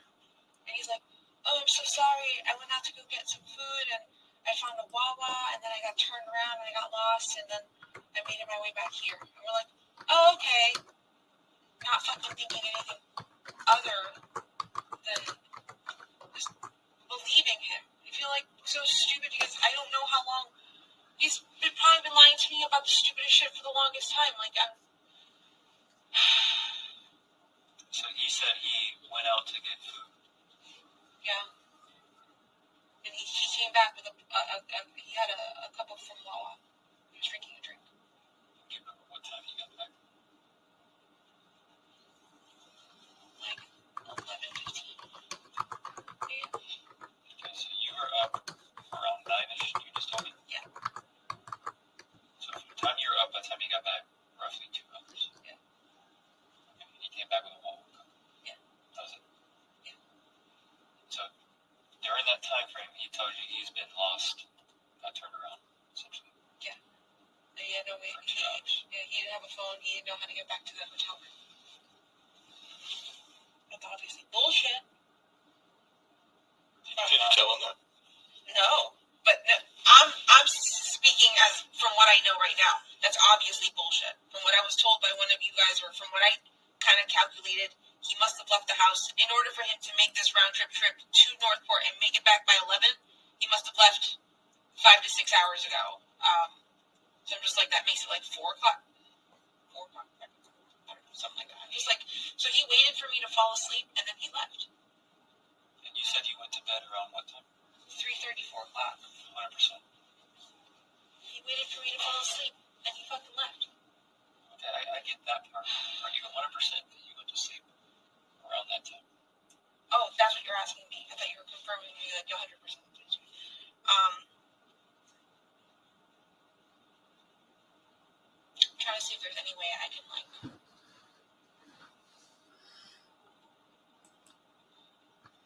I saw the clock saying 3:30 when I got up to go to the bathroom. I was in the bathroom for a little while, and then I came back. And he was there. He was there and he was asleep. So I went to bed around that time. I was in the bathroom for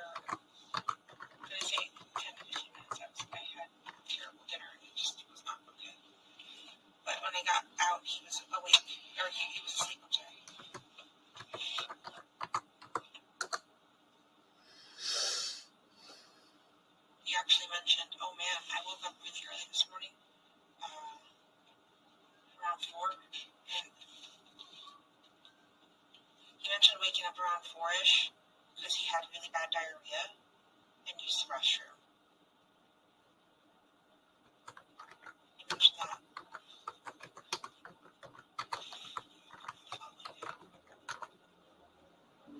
And just so I'm on the same thought process, what day were you guys in the hotel? What day were we in the hotel? Would that have been Tuesday night?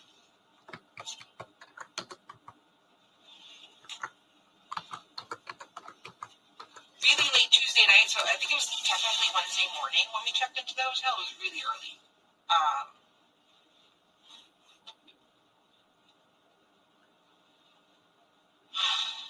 But yeah, Tuesday night, early Wednesday morning.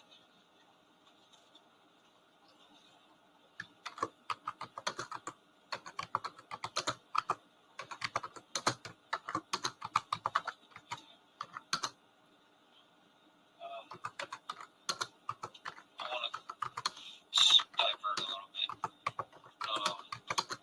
with Maddie.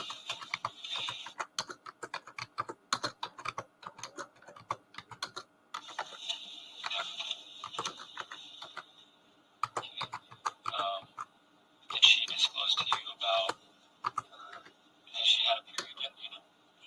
Did she disclose to you about that? Yes. So do you know her regular cycle? I usually put it, she usually tells you when she gets it and you put it in an app.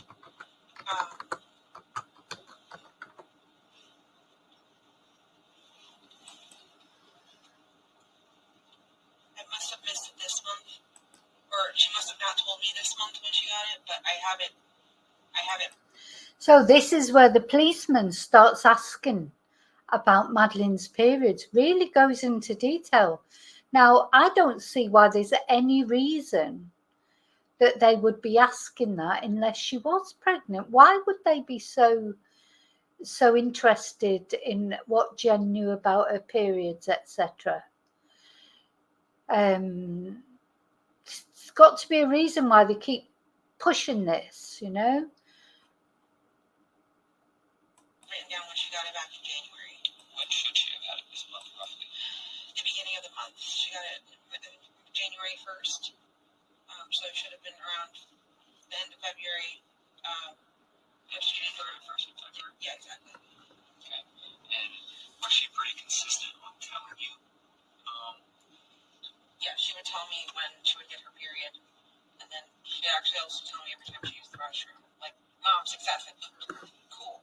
Because, right. Yeah, she's got issues. And she didn't tell you about this last cycle?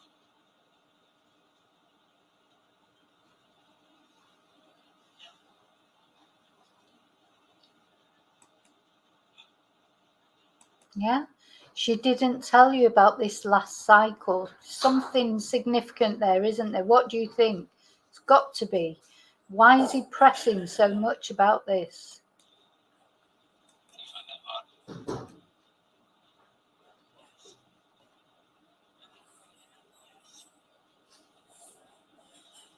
Would there be obvious signs when she's on her cycle? As far as like certain products she might use? Yeah, her pads.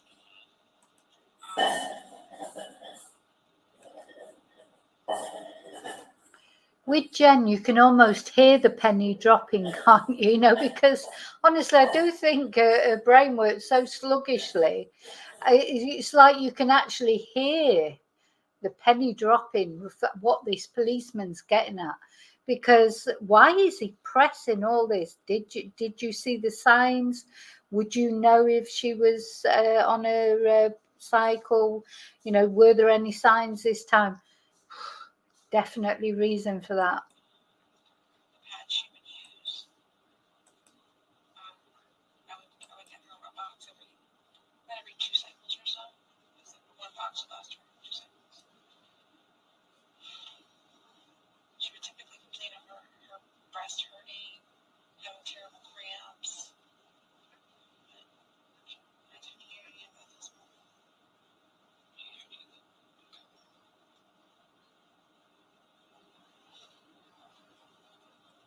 said she's been consistent every month telling me about her period. She's been late a few times, and she's told me, or sometimes her period has lasted way longer than normal. I'll call it irregular, because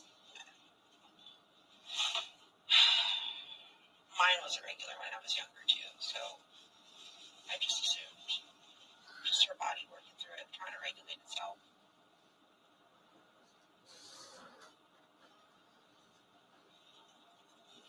Do you find it odd that it would be a month late?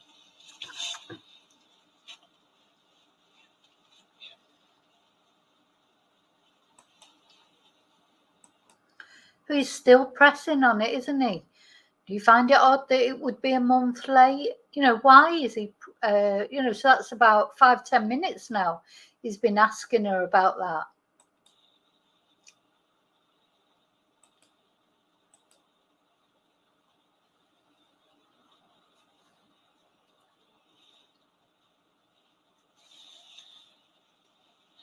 Those images you guys showed me in the car, is there any more? I mean, none that I can show you right now, but yes, quite a few. But we don't see her hands anymore in the car. They're redacting again now, so she's asking to see more photos. If I knew, I would tell you.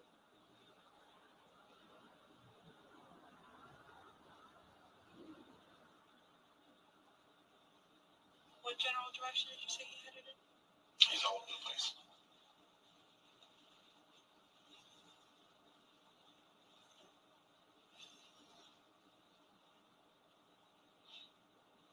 I don't want you to take this the wrong way, but this is just, we've been doing this job a very long time, as you can tell with all the gray in my beard. Your emotion when I told you you broke down like that. Remember that? Like instantly crying. Oh my God, this is so frustrating because it's just, remember when we listened to that bit and they redacted it, and then when it came back, she was crying, and now he's just said to her, when I told you something, you started crying, but we still don't know what it was. Did he tell her that she was pregnant? I wonder.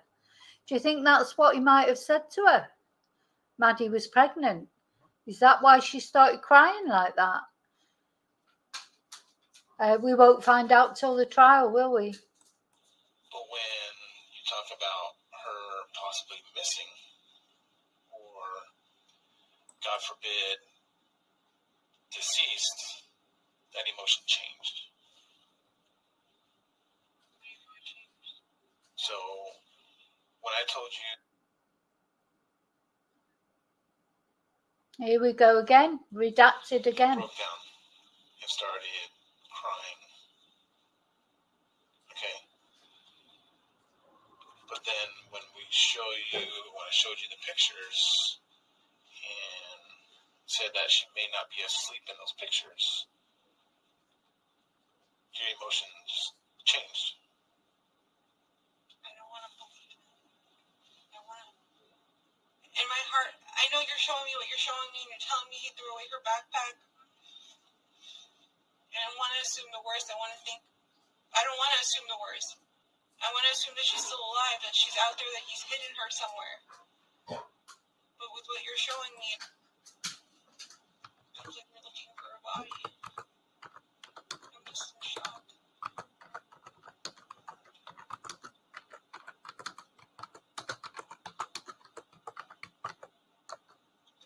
I don't want to believe that she said those images you showed me. She doesn't look like she's sleeping. Who's sleeping? When you sleep in a car, you sleep with your head on the door. Her head was over here, right?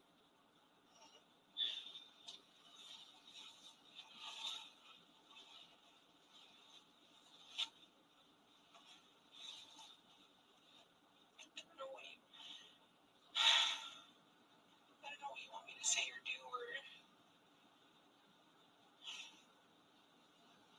just want my daughter back. And this is exactly what I was just talking about. We are literally having a conversation right now about Maddie possibly being dead. And you have yet to shed a tear. But when I mentioned to you that There you go again. you were crying violently almost. Do you understand what I'm saying? Because that was physical proof. That was proof of what was happening. That destroyed me. Until that picture of her asleep or not asleep in the car is not proof to me until I see a body. I have hope that she's still alive. But I don't know what you're telling me. I'm starting to fucking doubt everything.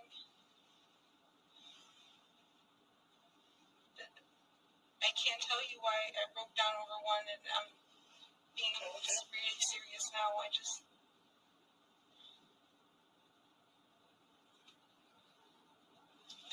So here's what's going to happen.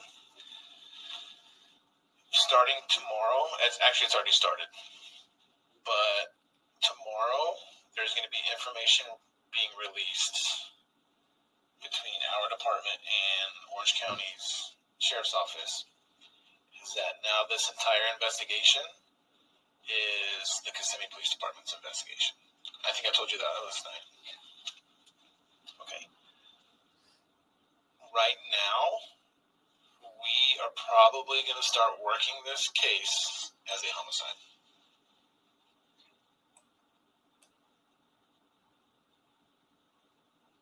Because he's in jail right now for... Okay, he's in jail for that.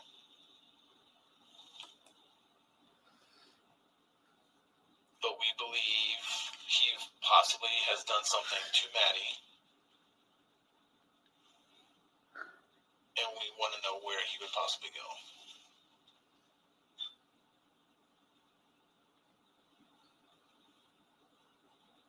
Now, this is going to be a very difficult situation. But do you have any knowledge of what he has done with her?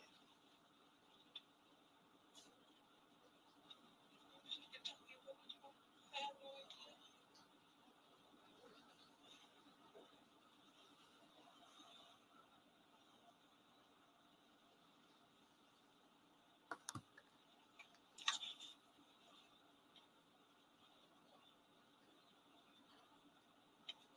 I wish I knew. I wish I knew what to tell you.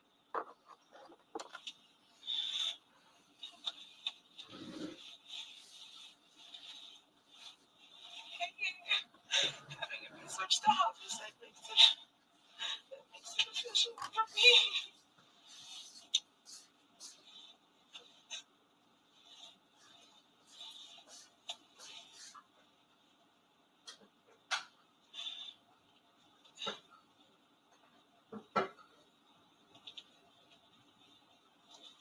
Is there any more images you could show me? Not at this time.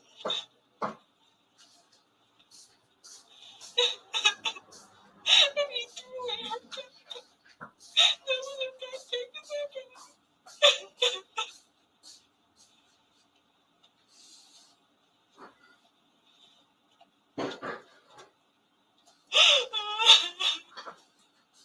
How long does somebody go to jail for this? Please tell me it's so much. If he did something to her that led in her death, yeah, he's going to prison for life.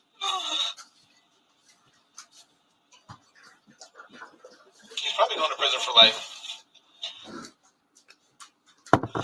So, like, multiple life sentences, fine. Fuck him. Oh my god.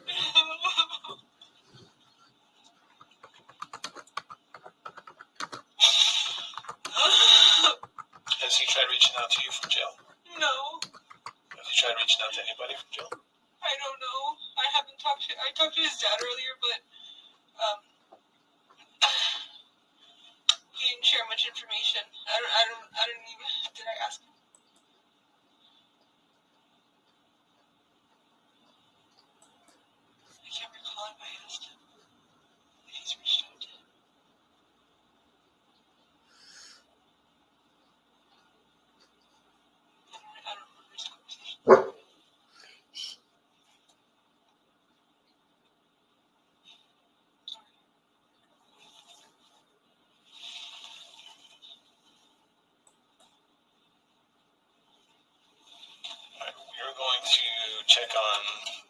progress that they're making inside, real quick. Did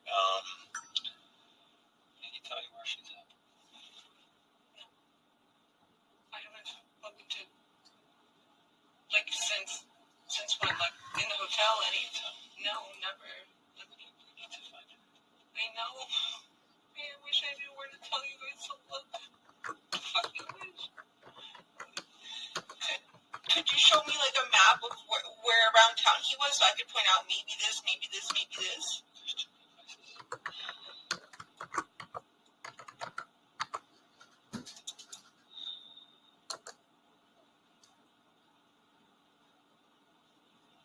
Has he ever talked about giving Maddie medication?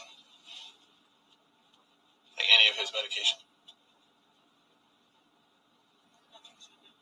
You don't think so, or No. have you ever given her any of your medication? She's got her own medication. Double check her medication. When we give it to her? Yeah. I make sure I grab the bottle or she grabs the bottle, but, like, somebody's got eyes on her, grabbing the pills and taking them. Like, it's a tag team situation. She's not allowed to take them alone. So we just make sure that we have to watch her. I don't want her to accidentally grab the wrong bottle and accidentally take Adderall before bed, because that sounds like a terrible idea.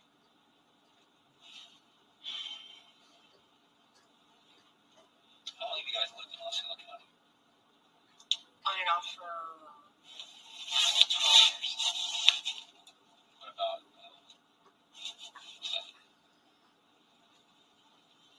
On and off for 6. Okay. Would you say he's pretty familiar with Osceola County? Does he venture off?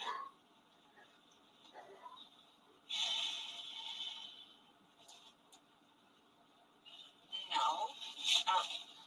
I know he'll visit he likes to visit gaming shops and, like, board game shops. Does he drive around aimlessly just to kill? Just to drive? I don't think so. I think he goes out with plans.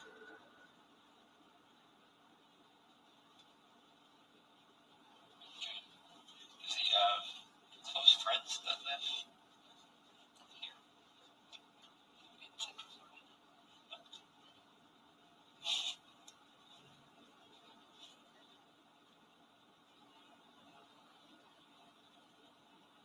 The majority of his friends are in Northport, Florida.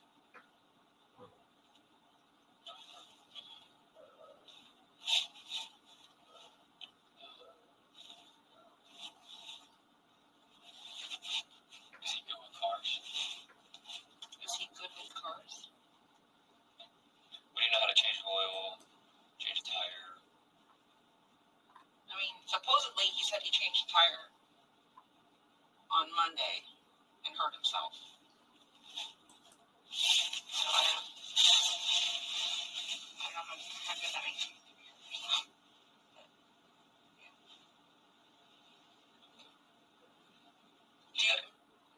Question. The vehicle that you guys towed, that was his? Did it have a donut on the car? Oh, okay. Do you not know his car? No, I do know his car. I just don't remember if I ever actually saw the donut or not. I never came to inspect the car. I was wondering, was that part of the story true? Did he actually get a flat tire? Who is in St. Cloud? I know people in St. Cloud, and he doesn't know where they live. Does he know those same people?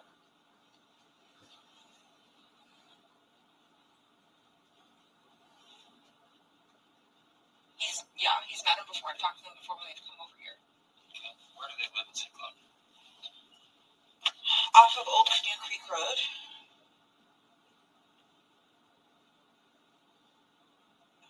Do you want me to get you an address? Sure. Has he ever went with you to go see him? No. Never. No. I've never even gone to her house like that to hang out. She always comes to my house. So they know each other. She lives in St. Cloud, but we've never gone to St. Cloud together with her, to her house. And how do you know her? She worked with you? Yeah, she's an old coworker from 14, 15 years ago. From Disney? No, we used to work at a pizzeria. This was when I was a lot younger.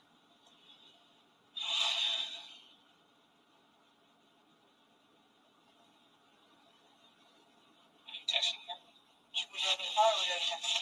No, I thought you were just gonna pull it up. South of Canoe Creek. Yeah, I don't know the exact street or address or.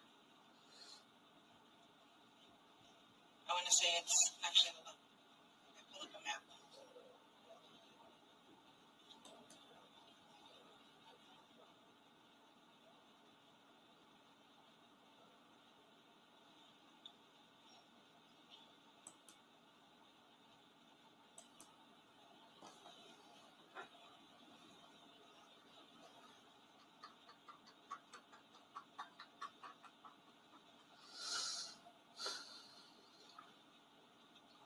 So she lives off of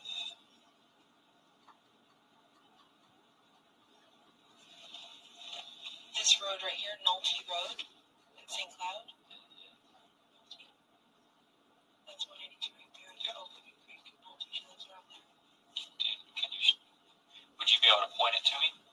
To which house? No. Not the specific house, but like, is it in a neighborhood? Does she have her own land? It is in a neighborhood. I don't remember where though. I don't know how far down. I have to drive down Nolte.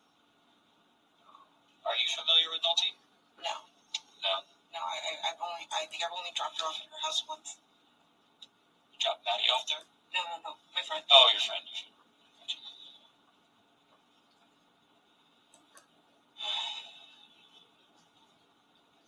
Yeah. Text the address. Yeah.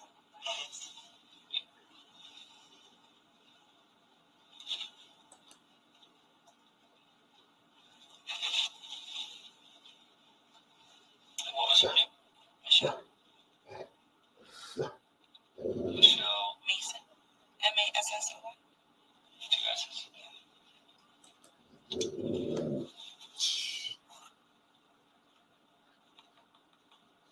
thing is, I don't think Stefan would know where she lives, but. No, I'm not saying that he did, but I'm just trying to see who you would know and check out. Yeah, that's pretty much similar. There might be somebody else that lives like closer to Harmony. But that's good.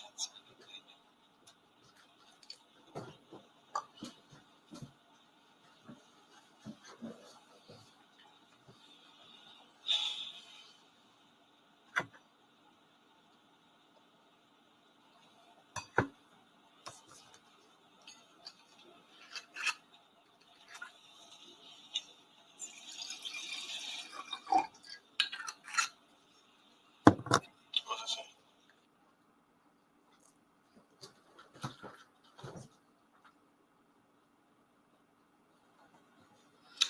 Right, I think that. Oh no. Mason, right? Is that how you pronounce it?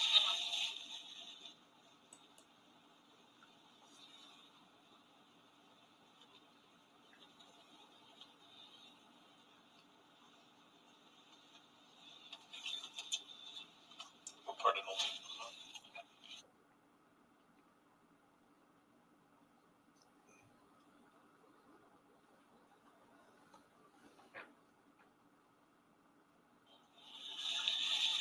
That is.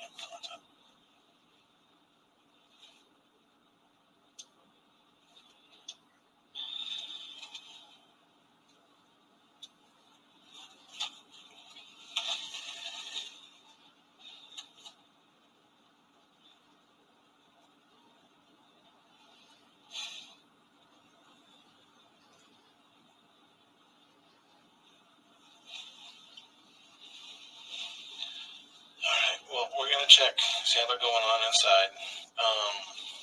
Like what we did last night. You swear and affirm everything that you've told us today is to the best of your knowledge. So, Yes. Okay, now that is the end of that one. Now there's 2 other audios. That's the longest one. I'm thinking I'm going to play the others 2. I hope you're it may be if you need to go to bed, maybe you can catch up with them. But I think what I'm going to do is play all the 3 audios. So the other 2 aren't as long as that one, but it's very interesting, that wasn't there? A lot of interesting things in there, and I think the most interesting thing is this absolute insistence on grilling Jenn about Maddie's periods, cycle. Just seems very significant, that, to me, now listening back to it. So I'm going to put the next. I hope you'll stay with me, but I understand if you want to go to bed or whatever, but I've got no classes in the morning, so I'm going to stay up and listen to these with you. And then I can have a little lie-in the morning. So, right, let's look for the next one. So that interview that we've just listened to, that was February the 29th. This next one, which is shorter, I think was the next day. Let me find it. I know you guys left me a goal.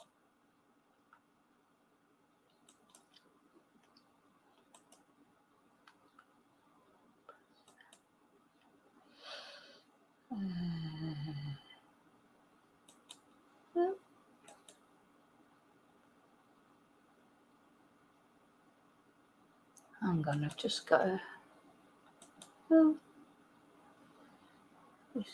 get rid of this.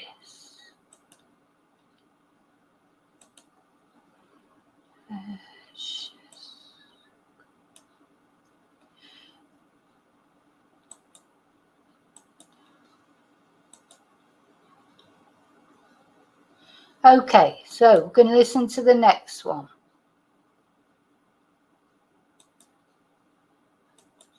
I know you guys left me a paper with a list of stuff you guys have taken, but I can barely read it right now. I guess it was written pretty lightly. Electronics that were taken from the house. Will that be eventually returned once it's all looked at? Like, do you guys keep it forever? How does this work? eventually it'll be returned, yes. Okay. How long that takes, I don't know. Depends on how much stuff's on there, yeah. Yeah. All right, like I said, I just have a few more follow-up things to ask about our conversation last night. So we're going to take you to the Orange County Sheriff's Office to pick up your car because they said they're done processing it. They have your key up there. So I don't know if you brought a spare key with you or not, but The key that actually, I might have my actual original key, but the key that you guys have up there is my spare key. Oh, okay. So they have it up. And regardless, we have a key for you in case you don't have one. Your dad mentioned something to the effect that your sister saw that there's going to be some kind of press conference today? Yes. Okay. Just to let you know, we touched about it briefly last night that we were taking over the investigation. Yeah.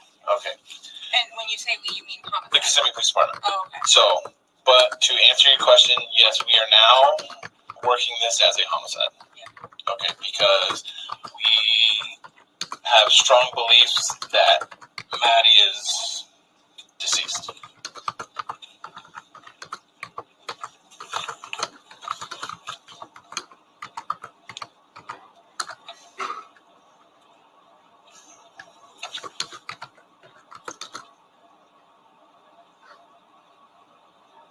So I don't want you to be caught off guard when that's being talked about later, okay? Am I going to be there at the press conference? Am I going to hear it? I don't know if it's going to be something that the family's invited to. Those decisions are way above my pay grade. It's just I don't think they would want you there for that just because. But I may be wrong. To answer your question honestly, I do not know. I've been avoiding the internet because my family is telling me, let's stuff has been leaked. Now, personally, I think here Jen does sound genuinely upset. And I'm not surprised because now there's going to be this press conference. Of course, in these days, remember these were the early days. Now they haven't charged Jen with anything, but in those early days, they probably weren't sure whether they were going to end up charging her with anything or not. Was she implicit in it? Complicit in it? They didn't know. I think now, more or less, I'd be very surprised if Jen ever gets charged with anything now. But then, back in those early days with the press conference, and this press conference that they're talking about is the one where they said about they felt that Maddie was deceased in the car. So I expect Jen, it must have been, it just must have been awful. You've got to have some human compassion there because, at the end of the day, her daughter's dead. Every morning when she wakes up after that, she's knowing that her daughter is dead and probably she had a hand in it, even whether she meant to or not, by by telling them to go to bed together. I do feel for her. I do feel for her. And I think she sounds genuinely upset here. Reports from you guys on the New York Post or something. They're all traumatized from reading it. They're all telling me, don't. I don't want to hear it. Well, the only report that has been released is the stuff that we've already been discussed about, that he was having a relationship with your daughter. Somebody said that was like a redacted report or something with graphic details in it. Yeah, I don't know what's been redacted and what hasn't. So let me ask you this. Where all have you looked for Maddie? I haven't looked anywhere. I've stayed. While we were at home, while we were allowed to be home, I stayed at home just in case she would come back. For somebody to be home while she was back. Okay. And for now, since I haven't been able to go back home, I've been at my sister's house just hiding out. I don't be seen in public. I already had my own security gate. Like when I drove in there, they recognized me by my name, and when I told them my name and just the response, I wasn't prepared for everyone to recognize me and know what's happening.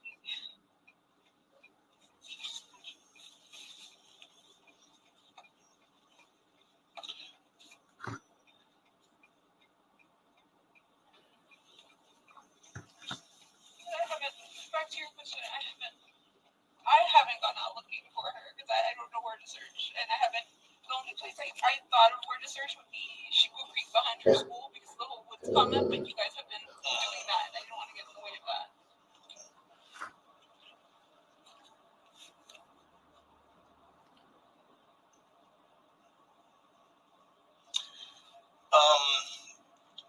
I don't know where this information came from, and I don't know if it's true or not, but you would be the only person to answer this.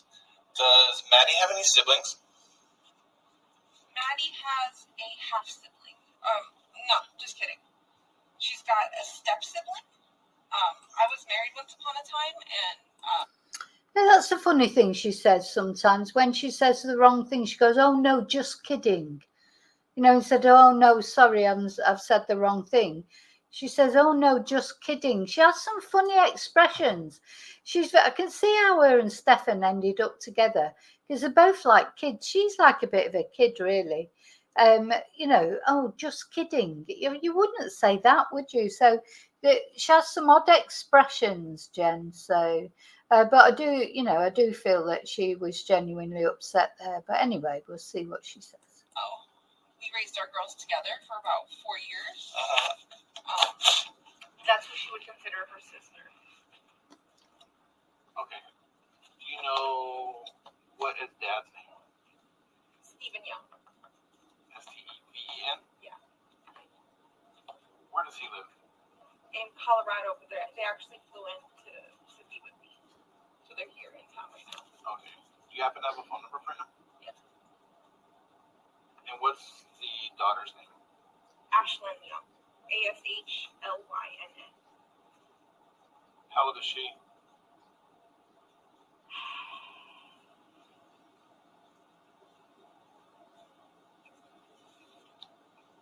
I think she'll be turning 15 this year. But I will warn you, she is on the spectrum. So I'm not sure how That's fine.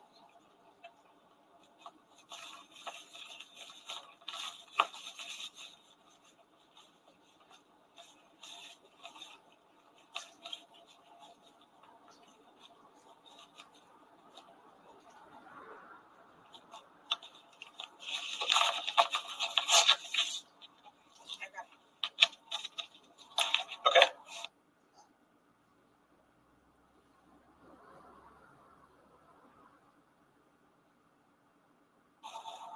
And that's Steven's number. Okay. When were you guys together? yesterday. No, I'm talking about relationship-wise. Oh.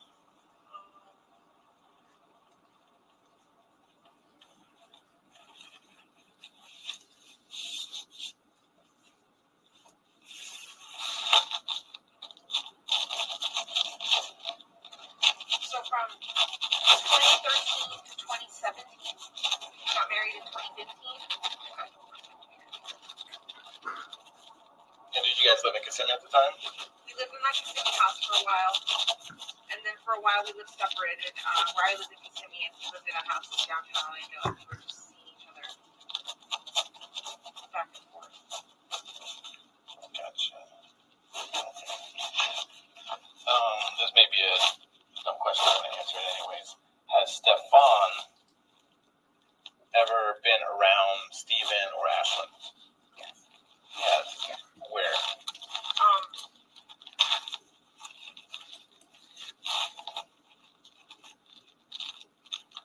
Like, where would they be? Where would they have hung out? Yeah.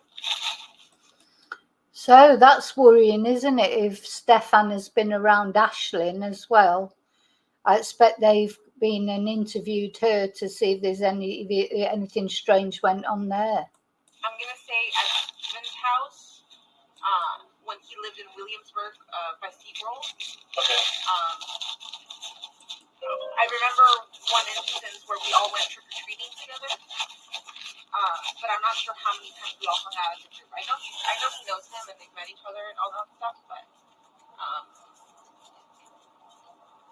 I can't recall how many times we've hung out, but we have hung out. And you said Williamsburg is where? Near where? SeaWorld. Oh, okay. How did them two meet? Or how did them two know each other? Steven and Steven. I introduced them. Okay. I thought that they would get along well because they both like nerdy games, nerdy board games. And just kidding, yeah, so they would hang out even on their own for a while because they were playing board games. They were playing board games together for a long while. So yeah, they hung out even without me around. Yeah. What happened to know Steven's birthday, do you?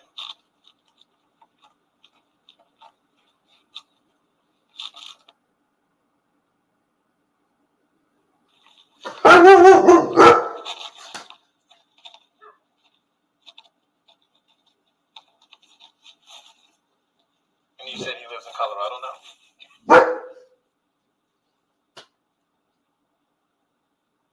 Is Steven married? Yes. Is his wife with him here with? Yes. Gotcha.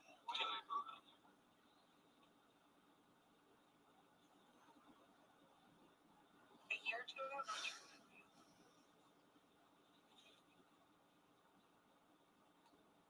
Any idea if Steven and Stefan has still been communicating?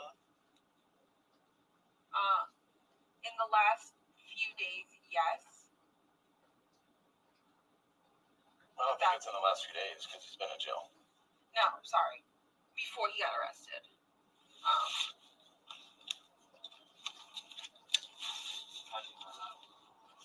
Because we were all contacting each other. How would you contact each other? I was texting Stephen Young and making phone calls with Stephen Young. But this is Would you happen to have those messages on your phone? Yes. Can I see it? Yes. The discussions we were having were like trying to get Stefan a lawyer. Because this is when I thought he was still innocent, but he's not.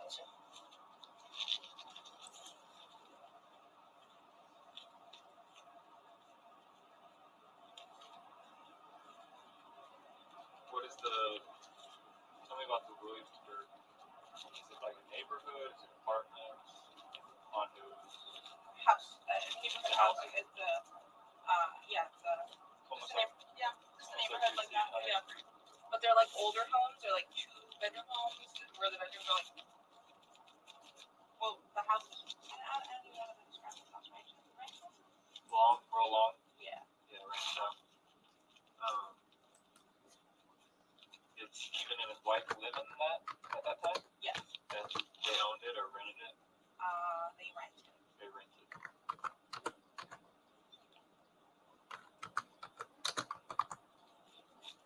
You know why they went to Colorado? I think Stephen was having a hard time finding a job here. Something that he liked, but he ended up getting an apprenticeship in Colorado. So maybe he's doing that.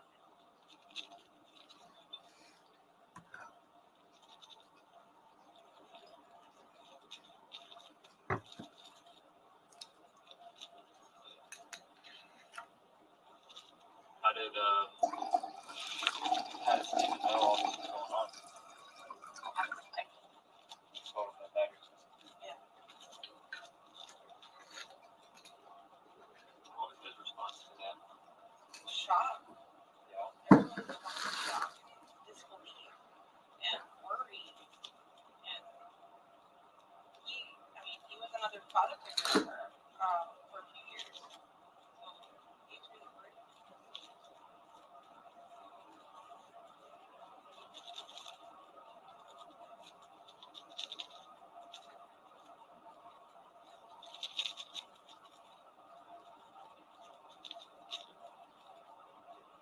I know Detective Morris asked it earlier, but I'm kind of curious.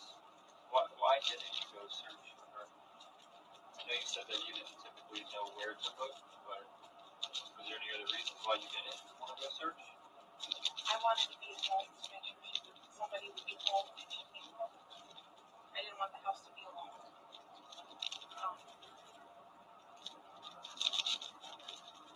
And in the last few days, I just feel like, I don't know, the media have been like bombarding us, and since like more news has come to light, it's just, I've been feeling overwhelmed with the attention, and I just need to like preserve my mental health. I just have to stay home and. That rain? Yeah. Yes, right. Boy. I tried to go out a little bit yesterday to like keep my mind off of things, just to buy like, I don't have a toothbrush, I don't have anything. But the moment we were out in public, I felt so exposed and like I shouldn't be out. I shouldn't be doing any of this. I grabbed what I needed quickly and we left. But I don't want to be out in public right now. Did you feel like people were watching you? Not people were watching me, but I just didn't like the night before that. The security guard's reaction to me telling her my name and who I was, that I was coming into my apartment. That overloaded me so much. Seeing someone,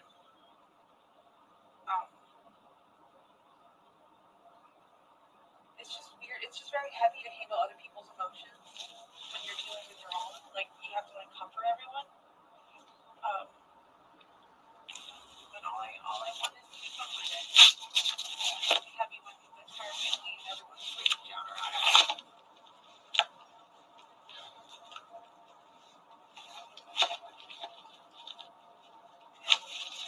That's my will to preserve my mental health. I'm just worried.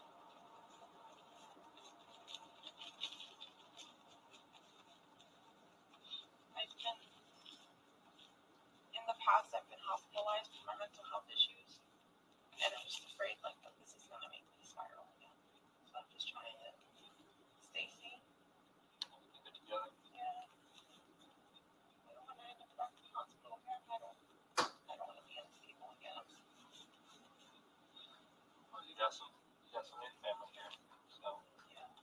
got some support. Everyone's being so. I didn't realize. I knew I had family and I knew we had community, but I didn't realize how big this was until everything has happened and I see how everyone is supporting and loving and helping us with, flyers or searching. Everyone keeps wanting to create like a search group so that we all go searching for her. But I don't want anyone to get in the way of you guys because I know you guys keep searching different parks, different forests. I don't even know if those are the right places to look anymore. From what you guys have told me and from apparently him driving all around town. For the longest time I thought she could be somewhere close to the school, like something happened on the way to school, but what you guys are telling me it's not the case. Everyone's ultimate goal is to bring back home.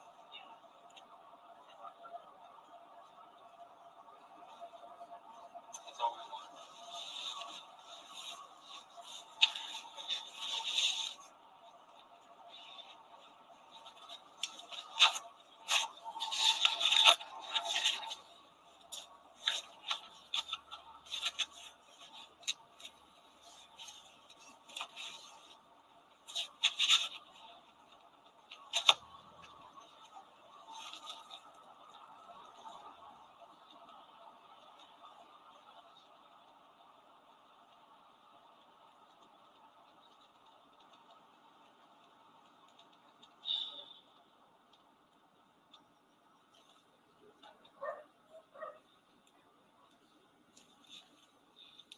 I also know we talked about it last night, but I didn't catch it for whatever reason. What was the medication specifically that you guys would use to help us? For you? Me, it's a medication called the brand name is called Geodon. Geodon? Yeah, it's but the bottle says Ziprazidone. I can't say it right. Ziprazidone. Prazodone? Yeah, that's a bipolar medication. It kicks in at night with the food, and then probably takes about an hour, 30 minutes, an hour to work, and then I'll be asleep. Okay. Can you write that down just so I don't forget it? What was it again? Can you tell me what the medication was? The brand name is Geodon. Geodon. Okay. Geodon, and then it was. What was the? It started with a Z. The generic name is what would say on my medication bottles is Ziprazidone. Ziprazidone, yeah. Ziprazidone. And then what was the medication that Maddie would take? Hydroxyzine. Okay. And that was used for what purpose? To help her sleep? To help her sleep or for anxiety. But that's like I think that's like a version of Benadryl that we would give her. At least that's how her doctor described it. It's like giving her Benadryl that night. Okay.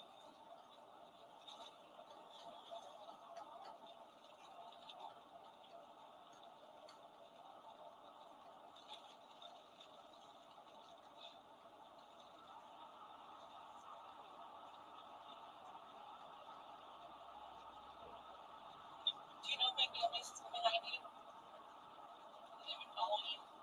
I know they're coming up here. I don't know if they were following me specifically, but they have the address. I gave the address.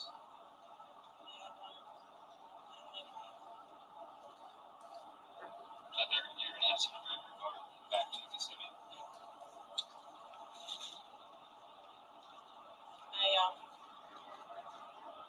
I think I've only I was gonna say maybe I've driven twice since all of this has happened and one of the times was scary because I was ugly crying and I couldn't stop. I was sobbing and driving like that is not safe at all. I just don't want that to happen again.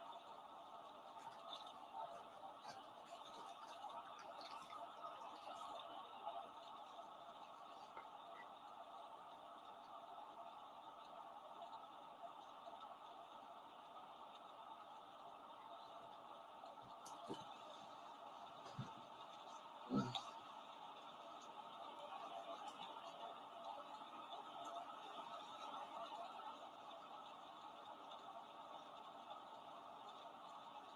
your son too. Stefan. No, I don't know. I haven't seen him or talked to him since. You guys took us downtown and separated us. Right?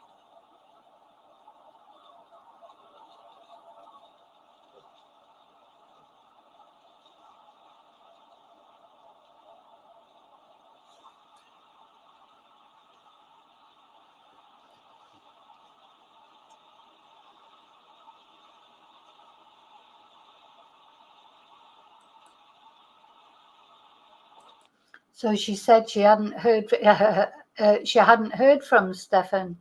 I wonder if he's tried to reach out to her since. I know he's in touch with his parents, isn't he? He's definitely in touch with his parents and his brother. But I think he wouldn't have the gall to contact Jenn.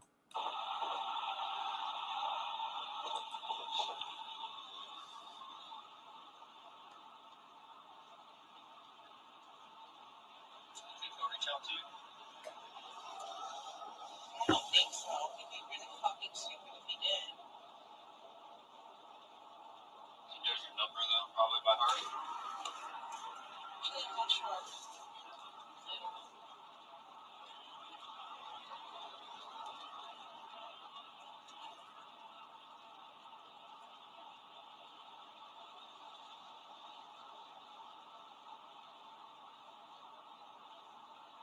If you were to call, what would it say? Orange County Jail? Because I'm not going to pick that up. It would either say Orange County or Osceola County Corrections, something to that effect. Yeah. You wouldn't answer it. No.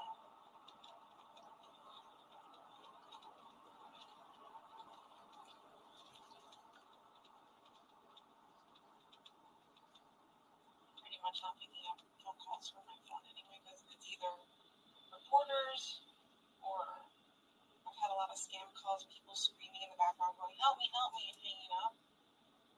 But it's not Maddie's voice. Yeah, what is wrong with people who do things like that? That's something that Jay Slater's mum got, wasn't it? Calls from people, saying they had Jay and they'd kidnapped him and asked him for a ransom. And now Jen's saying that she's had calls from people in the background going, help me, while this is, of course, while Madeline was still missing. They hadn't found Madeline yet. So what sort of people do things like that? What's wrong with them? Crazy, isn't it? Tormenting someone.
I'm not sure why it's gone quiet here. Hang on. I did remember something from our conversation last night. If I could mention it to you guys. Absolutely. You guys asked me about kinks, What? like sexual kinks. Yep. Oh, look at that. David's gone to bed, is it? So I'll just give you a little warning. This is, talking about Stefan's kinks. So, just if you don't want to listen to it, I understand. And something occurred to me last night. He's into I think anal kink.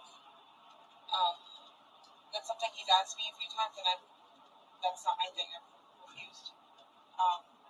But I remember he told me he was always into butts. So, butt stuff.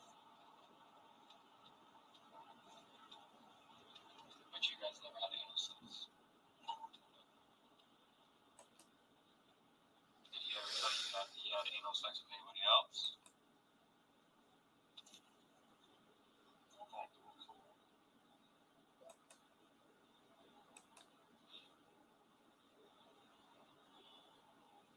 Also, you asked me in the interview room about his triggers. I think triggers was like the wrong word to use because I couldn't think of triggers, but he does have a temper. He's very irritable and very negative about the world and things. Driving would piss him off. Like, depending on how people are driving around him, he'd get really irritable with that. Me nagging him would make him really irritable. Like, if I asked him to clean the house or help me with something. But,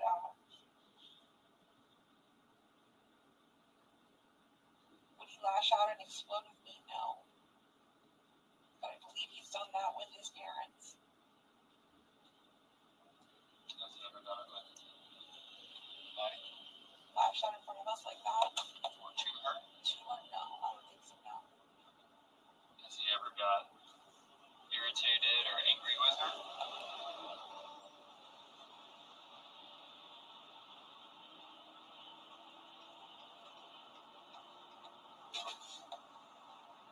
I would say yes, but like typical parenting stuff, like if she didn't clean her room when she was supposed to, like, coming down on her for something like that. Was it like anger out of the blue or anger, like random anger? No. It was always like Maddie wasn't doing what she was supposed to be doing kind of thing, so we come down. And when you say come down on her, obviously, do you mean discipline? Yell at her. Yeah, we would never hit her, we were never physical with her. Okay. We would just be like, you're supposed to be doing this, you're not doing this, what's going on? Are you spacing out? Are you being lazy?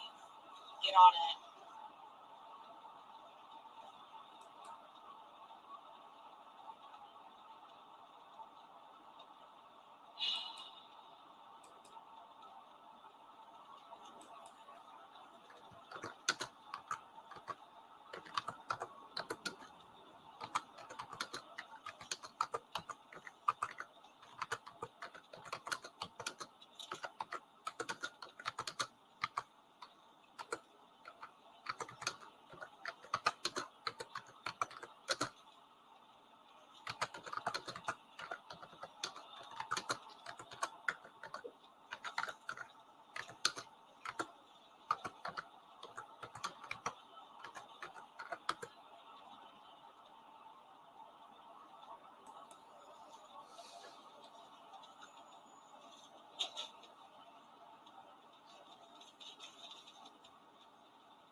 any one of them directly. I was talking to Stephen's wife or Ashlyn.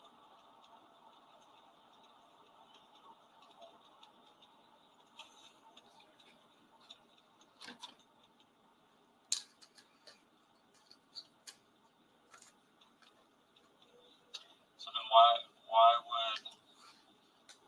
would you guys start contacting Stephen about all of this?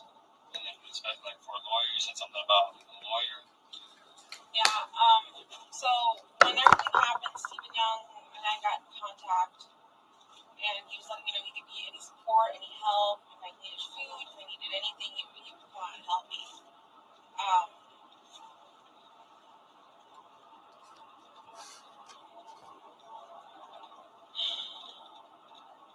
We were, in the beginning of all of this, we were all under the impression that I had given Stephen the benefit of the doubt, right? I had assumed he dropped her off, that she went missing, and that he had nothing to do with it. I believed him. He's a master liar and a master manipulator. Me and Stephen's dad have discussed this already. Like, we had a conversation, like, what does he lie to you about? What does he lie to me about in the past about things? And it's stupid stuff, but he's a liar. So I feel like he's been lying to me about shit this whole time, and I just haven't had the slightest idea. But before any of this, I assumed he was innocent. I assumed you guys were pursuing him and you guys had the wrong guy. Because I'm just like, of course, they're going to go for the last guy who saw her. And I wanted to think the best of him and think, oh, he's innocent, but you guys are just pursuing the wrong person. So Stephen Young was helping me because he has like family that's got contact with lawyers or something like that. So he was giving me lawyers for Stephen. But then once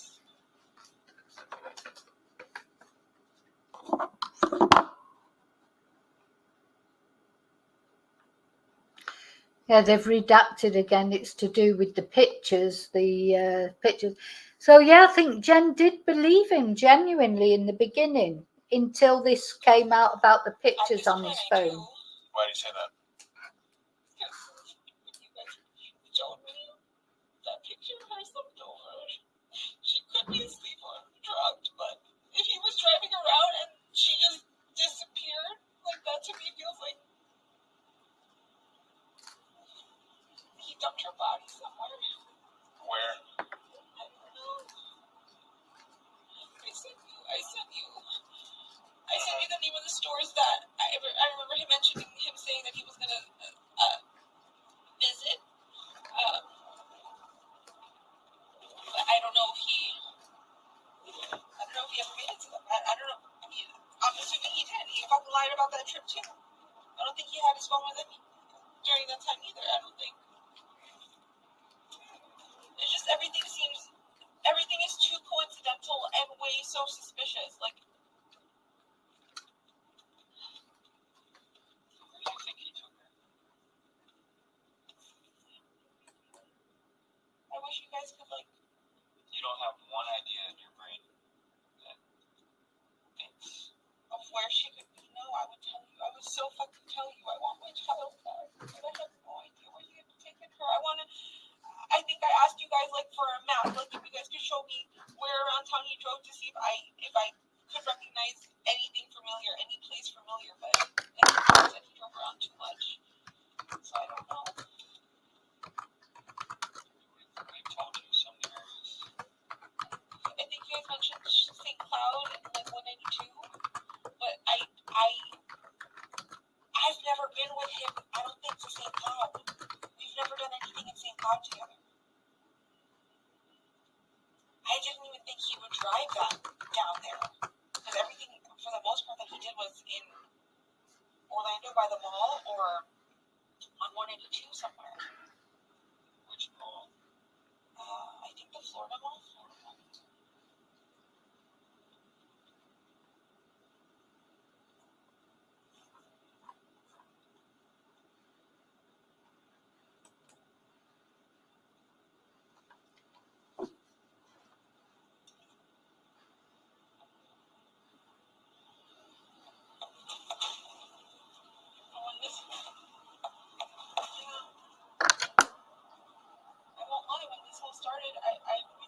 you guys were focusing on the wrong thing, but I guess what they say is true. It's usually the last person that sees her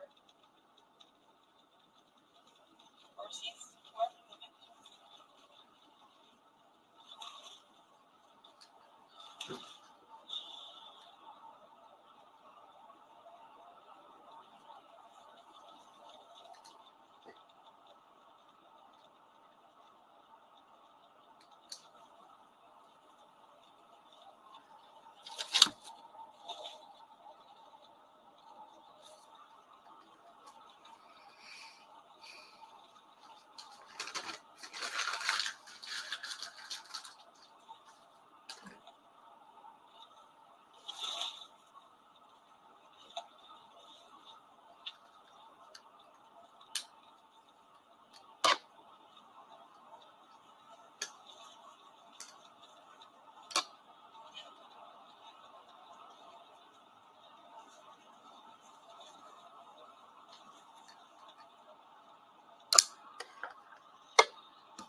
I think that's it for that one.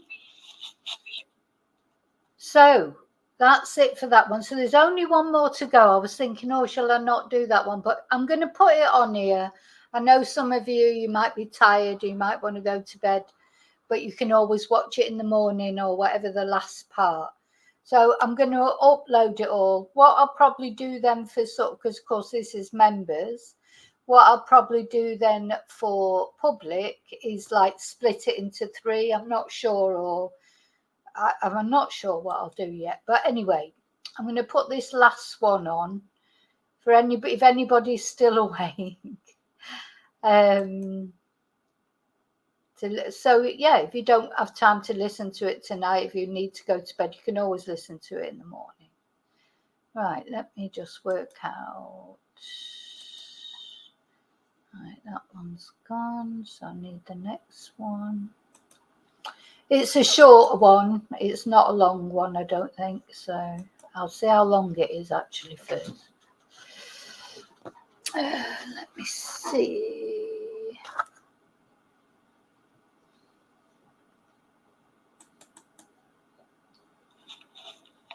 Good morning. We are at the State Attorney's Office in Kissimmee. It's 8:57 a.m. and it's April 18th. Oh, it's an hour long. I'm William J. I'm the Division Chief for the Homicide Unit. With me is Danielle King.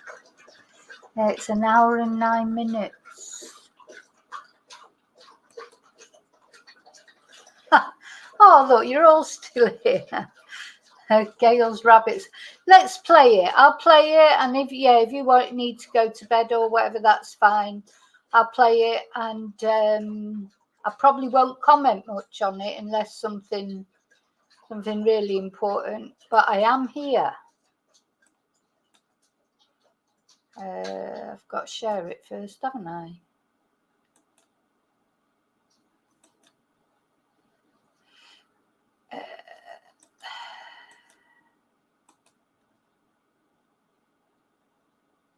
Here we go.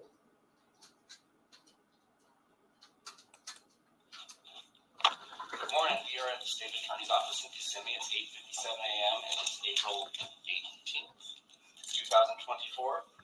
I'm William J. I am the Division Chief for the Homicide Unit. With me is Danielle Pinal, also from the Homicide Unit in Kissimmee.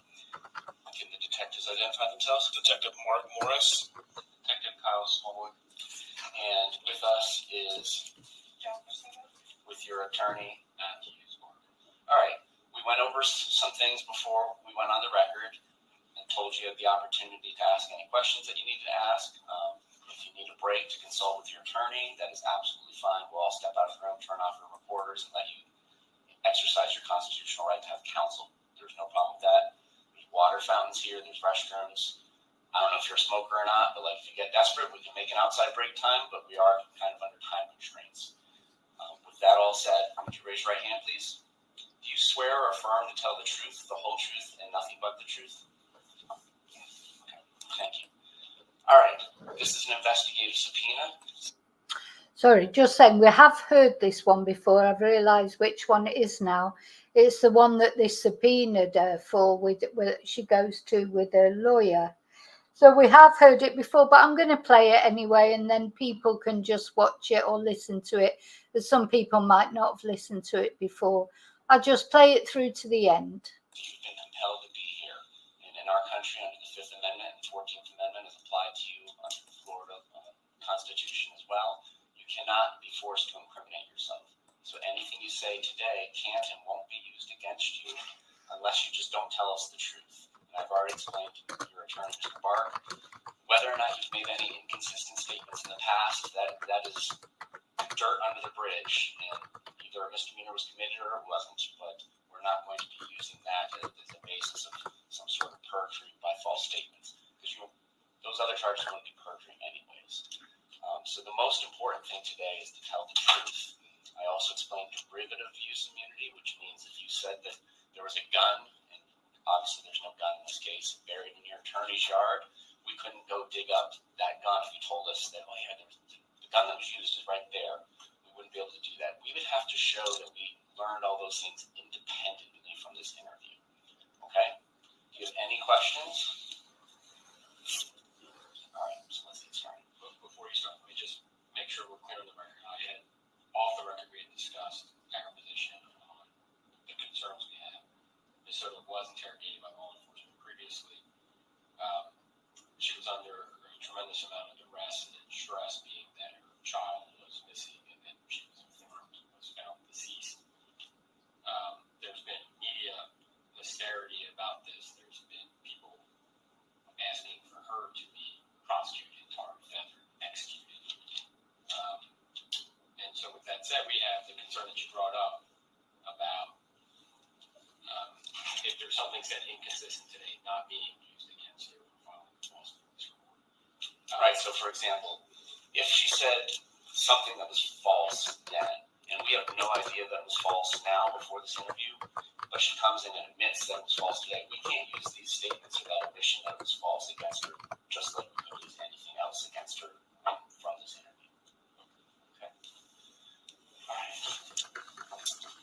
My understanding is that on February 25th of this year, you were working at the hotel on Disney property out in Coronado Springs. You're not allowed and loud enough to get caught up. I know you're upset. All right. And did you get off at 10 p.m.? Yes. All right. Did you go directly home? Yes. About how long does it take you to get home? About 25 to 30 minutes.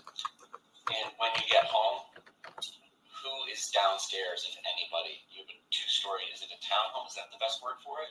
Yes. If anybody is downstairs, who is downstairs? I saw my daughter Madeline and Stefan. Do you recall what Madeline was wearing?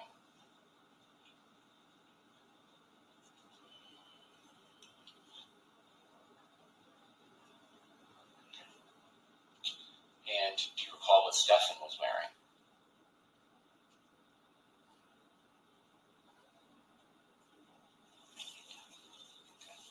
When you get home from work, do you need to kind of eat a late dinner before you get settled in for bed?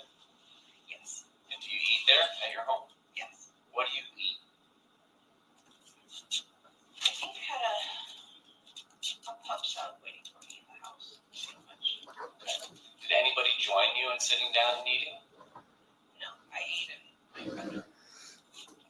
Did it look like anybody else had recently cooked food or eaten any food there that night?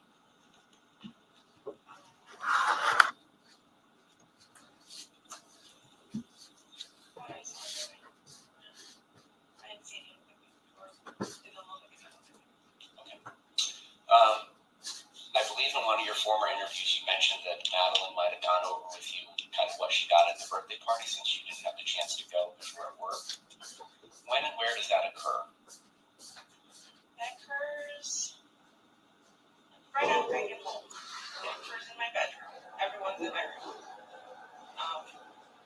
So by everyone, let's just be clear, since I understand you have some roommates. So what do you mean by everyone? Madeline, Stephen, and myself were in my bedroom. Okay. At this point in time, do you recall what Madeline was wearing? Let me ask it a different way. Can you tell me whether or not she was wearing a long-sleeved green sweatshirt and jeans? Oh, no. Would she have kind of been in her bed gear, or do you think she could have still been in the dress that she wore to her birthday celebration? She would have been in pajamas. I can't recall the exact pajamas, but she would have been in pajamas. She had already, by this point in the evening, she had already showered and changed out of that birthday dress. And was it your understanding from your sister that she had gotten dropped off about 8:30, she and Madeline? 8:30, 8:45, something around that time, yeah. What's your understanding as to when Stefan had gotten there? If you know, if you don't guess, it's fine. Actually, while he's saying that this is important, so there's things that you might think should be a certain way, because that's just the way things go. But don't just guess based on past history that it's the same as what happened on that particular day. If you don't know, you don't know. Yeah, I'm not sure exactly what time he got there. Okay. You were at work, so I just didn't know if, like, sometimes families check in, hey, I made it, by text or by phone call or anything like that. Do you not remember anything? I don't remember. Okay. How long were the three of you in your bedroom? I'm going to say for about 30 minutes. And did Madeline tell you about the party? Did she tell you what food they had there at the party? Yeah, she had her favorites. What are her favorites? Puerto Rican food. So I just know that's what it is. All right, so you're going to have to translate to English. I know frioles and arroz and a couple other things, but help me out. If I recall correctly, she had requested rice. It's a type of rice and beans. It's rice and fish and beans. Okay. And beni, which is, I'm not sure how that is. It's a pork, but I'm not sure how they cook it. Okay. So cooked pork. That's typically what she requests for her parties. She does like her favorite meal. Okay. And what kind of gifts did she get? She got a lot of money. That's what she ended up showing me. She had a few trinkets, but like most of it was just like, a lot of money that she was so excited. Is there any particular reason Stefan couldn't make it up to the party? Because it's my understanding he didn't exactly work or anything. He wouldn't have been invited. The party was held at my mom's house, and my mom and him have never had a great relationship. She's never liked him. So he wouldn't have been invited to the party at all. It just would have been my whole family, and then me. Now, during this 30 minutes that the three of you are in your bedroom, is Madeline engaging in any of her kind of nighttime routine or, getting ready for bed? What else is going on, if anything?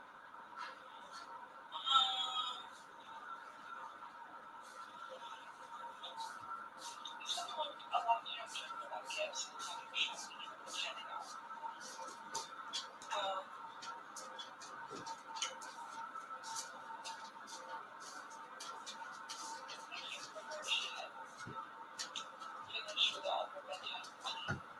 Does she brush her teeth at night?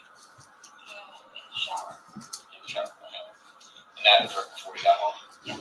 And my understanding with her nighttime medication is that's something that you like to make sure she had bedtime or so? Yeah. So were you present for that occurring, or did that occur after you got home? That did not occur on my call. I believe I had instructed Maddie when she got home to go ahead and take them herself. Okay. And is that something that she's allowed to do? From time to time, yeah. When you say they, is there, what my understanding was there was some hydroxyzine. Is there anything else she takes at night?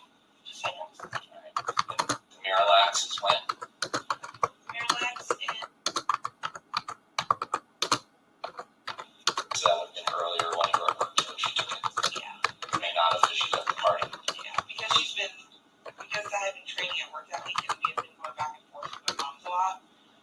the Miralax wasn't consistent.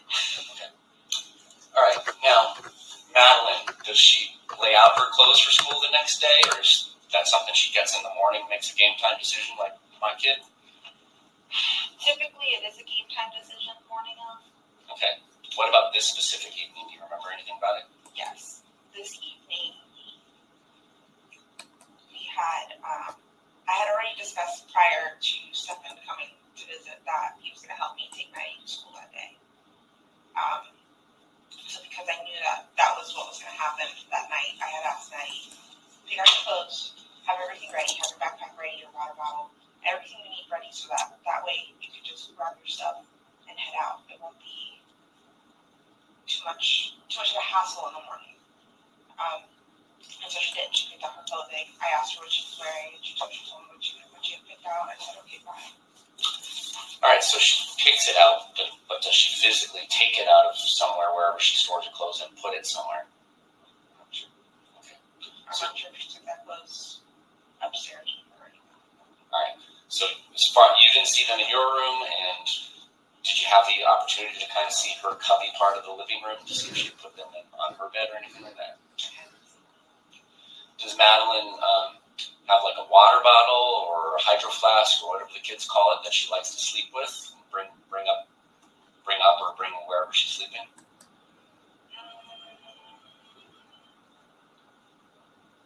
Typically not. That stays downstairs in her backpack, and then she'll clean it in the morning and then fill it back up and leave it in her backpack. That typically stays in the backpack. Okay. Favorite stuffed animal or stuffed animals? Anything that always goes with her wherever she's sleeping? She does have a few stuffies and blankies. Did I see any that day? Yeah, specifically, did you see if she brought any of that stuff upstairs with her?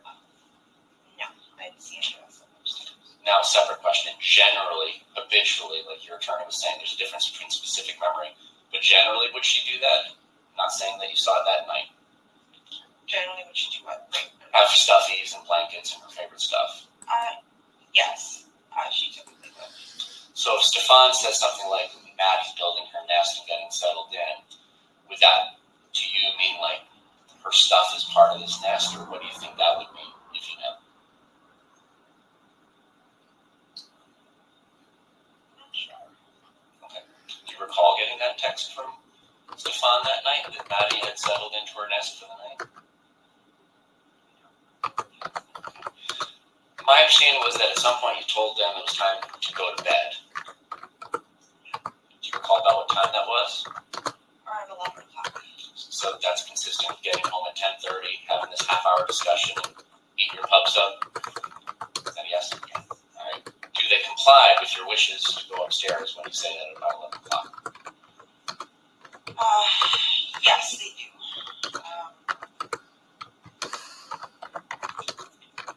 Is there any further communication between either you and Madeline or you and Stefan about, all right, kids, it's time to go to bed, anything like that? Or was that the last you heard from either one of them that night?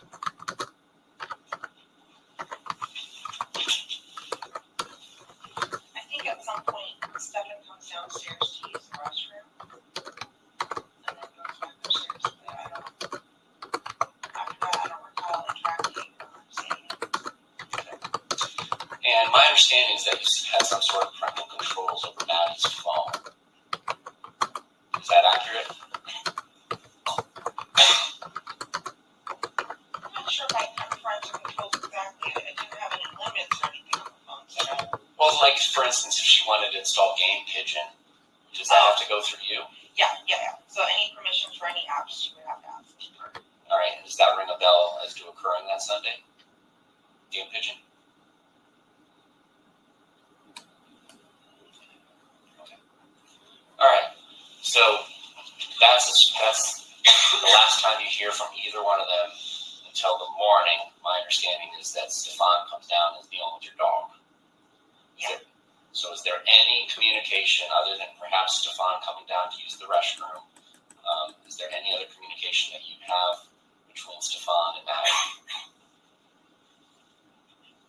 Do you see them? Now, I've said communicate. Do you see them? Do you go up and check on them? Do you see Madeline or Stefan from the point you kick them out at 11 p.m. until you see Stefan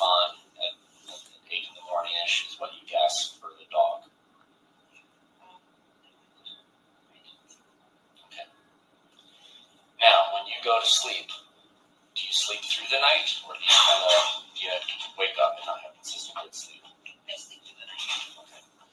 So there wouldn't be any points in time where you get up and you're taking steps or just checking on your phone because you can't go back to sleep? As far as you remember, when you go to sleep, you're out until the dog thing in the morning. Did you hear or see anything during those hours involving Stefan or that?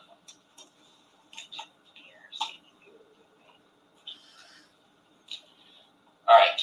What's the first thing you remember when you wake up after having gone to sleep? I wake up to Stefan trying to put a leash on the dog. Okay.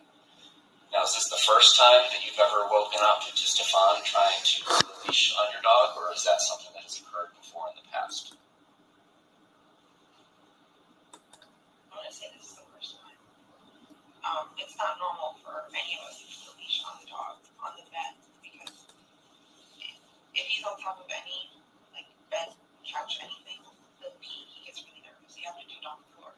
So I found it really weird that he did that. But all right, so let me ask you a little more broadly. Is this the first time Stefan's ever come into your room while you're sleeping to take the dog out for you in the morning?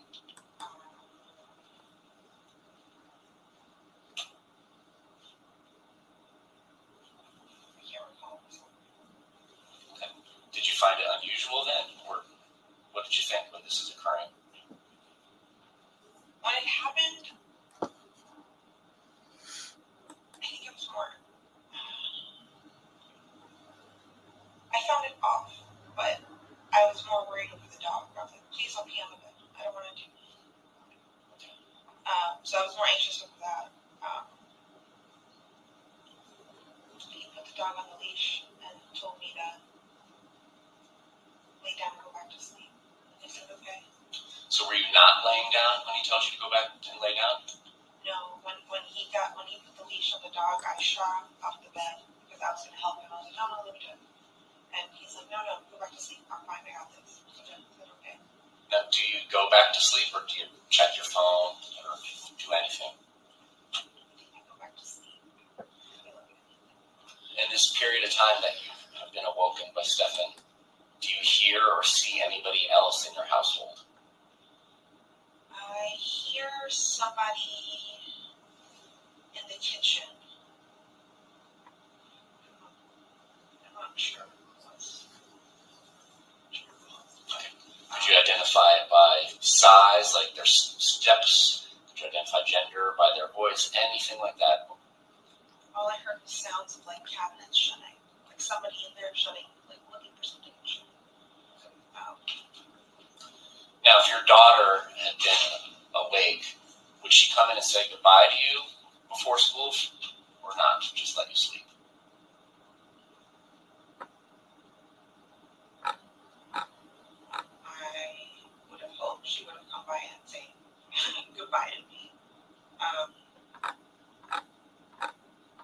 I can't remember if this is one of the first times that Stefan actually took her to school, so I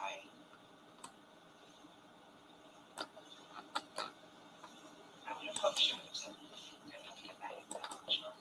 All right, so do you fall back to sleep? I do. And when do you wake up, and how do you wake up?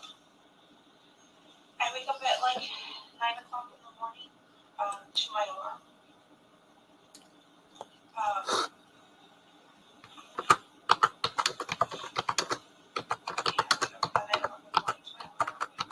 get ready. I think at around 9:30, 9:45, I leave for my doctor's appointment. Okay. So in this period of time from when you're waking up and getting ready, do you see anybody else in your home?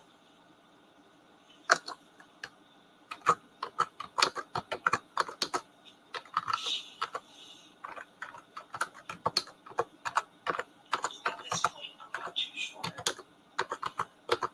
I know throughout the day I've seen my roommate in the kitchen cooking and doing everything, but I don't recall if it was at this time. Did you see your daughter this morning on the 26th? Did you have any texts or phone calls or any other type of communication through any possible app on your phone, like, hey mom, love you, at school, whatever, Any communications from Madeline? All right. How about from Stefan? By the time that you wake up at 9, any texts or communication from him? Maddie's dropped. I'm off to the game store or whatever he's doing. No. I didn't hear back from Stefan until 10:20ish, and he had told me he left his phone at home the whole morning by accident. I had asked him how the morning went, how was Maddie, and he let me know that this morning went great. We made great time.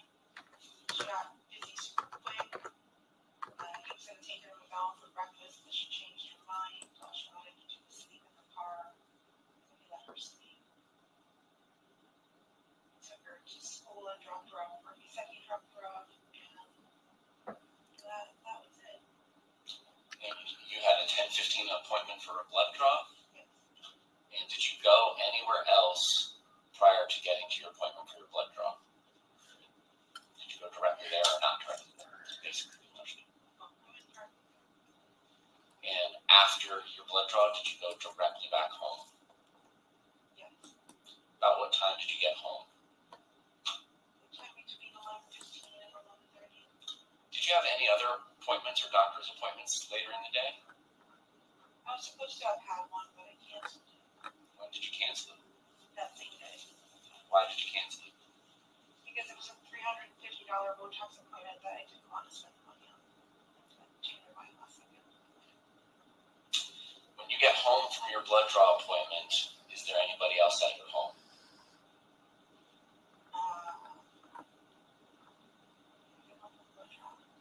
Yes, Stefan was home. All right. And can you describe what he's wearing, what he's doing, his demeanor, what's going on?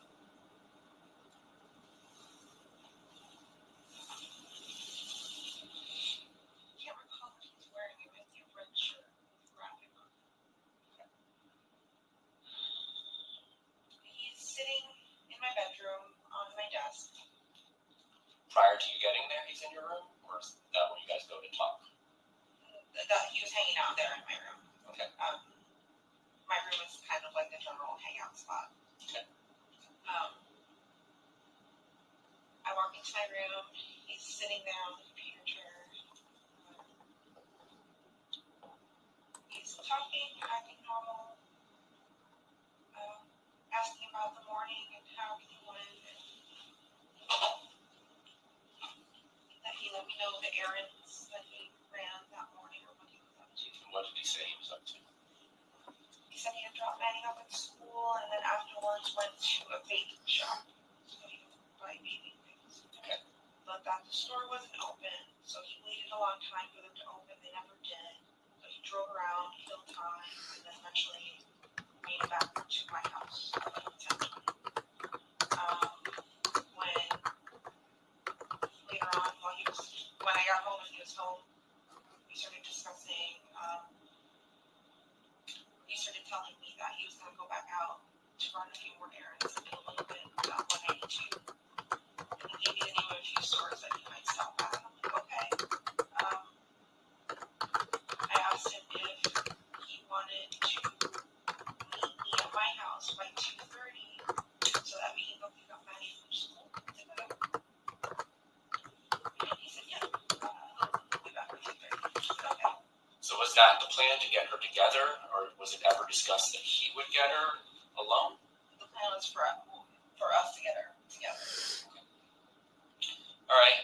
And so does he leave before you leave? Actually, before this, while we were still discussing, while we were having the conversation in my room, he did mention at one point, while he was sitting there, that he had to reboot his phone, or that he had to update his phone.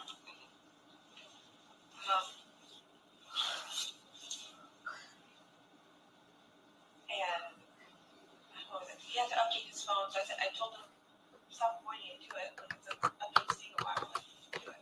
And while he was updating his phone, he said, I don't know what I did, but I just factory reset my phone.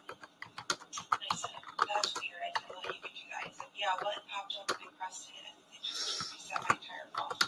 I'm like, oh, that sucks. So does he leave before you do to go do these errands he was telling you about? Yes, he does. Do you stay at home until it's time to go get Madeline? Do you hear anything from Stefan while he's out doing these errands? No. So 2:30 rolls around. Is Stefan back home yet? No. At this point, I leave. Do you try and call him or text him or communicate with him? Yeah, I had been calling him like maybe starting 15 minutes before I was supposed to leave just to see where he was. Did he answer? I leave at 2:30. Around 10 minutes later, I get a phone call from him. And he said, I'm so sorry. I left my phone at home again on accident. I was driving down 192 and my tire exploded or shredded. And I had to pull over to one of the plazas and change my tire. He said he hurt his thumb doing that. And that, he was late and didn't make it back on time for that reason. Right. When you leave to go pick Madeline up at 2:30, do you take her phone with you? I do. And how is it that you come to get her phone and go with you? At some point in the morning, I was organizing and putting things away, and I walked into her bedroom and I saw her phone on her dresser. And I just assumed, oh, she must have left it here while getting dressed, and I brought it. Okay. Was it on?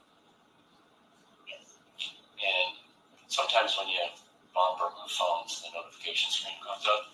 Did you happen to do that? Did you see if there's any incoming notifications that she had missed?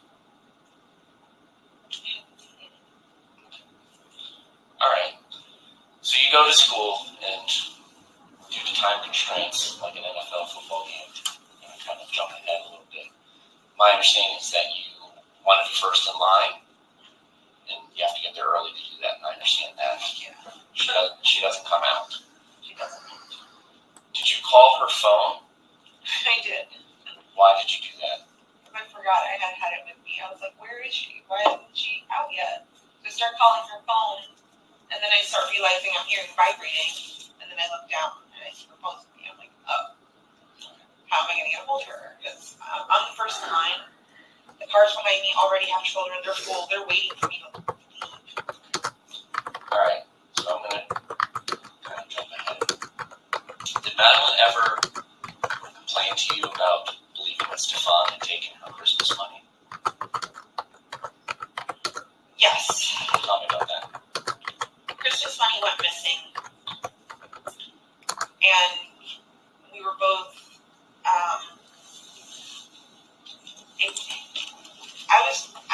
don't even know how to say that. Yeah, I remember this now. Do you remember when they were talking about the Christmas money going missing? So, God, there's nothing that man was not capable of. He was abusing Madeline. He's murdered Madeline. He was lying to his mum and dad. He was stealing money off his mum and dad. And he stole, it looks like he stole Madeline's Christmas money as well. But apparently it reappeared magically. Strange, isn't it? So, yeah, he is an absolute piece of shit, Stefan Stearns, isn't he? We have collected all of her envelopes with Christmas money and consolidated it into one. I'll put all the money into one. And then I said, I will put this on our safe. And I thought I had put it in my nightstand. A few days later comes around, whatever. We start looking for it or asking for it or something like that. And we can't find it. We can't find it at all.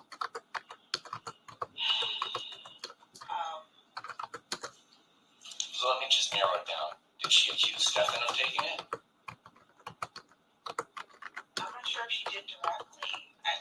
We both had the suspicion, but we're like, no, could he have? No, I don't think so. But I eventually found that money. All right.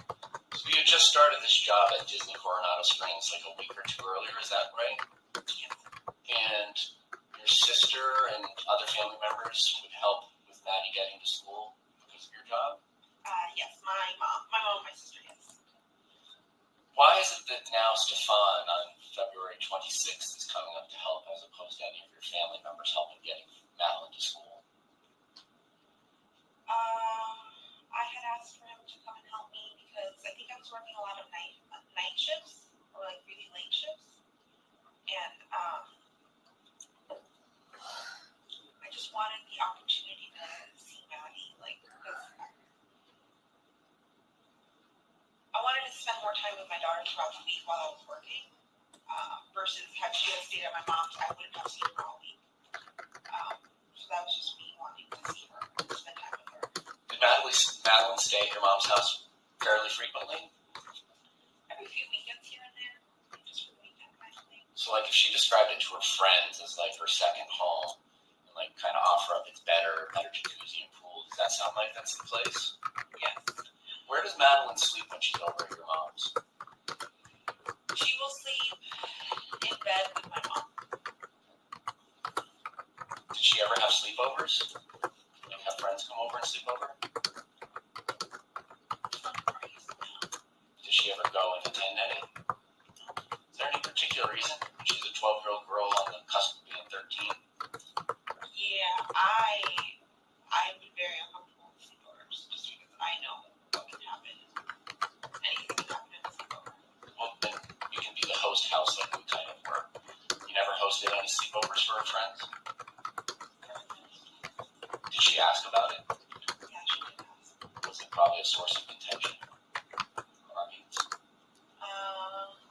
It was, I guess what was the source of argument is she wanted to really sleep over her best friend's house, and I just kept saying, no, you never know what can happen. I don't know the dad, I don't know the brother, I don't know anybody either. Like, I don't know what can happen to you. So, I'm just afraid of her getting started. Did Madeline do her own laundry? Yeah.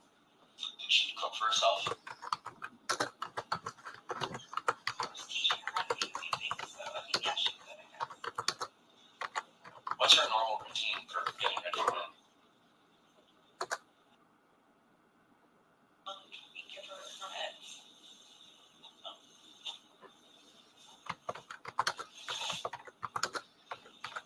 Sorry, take your time.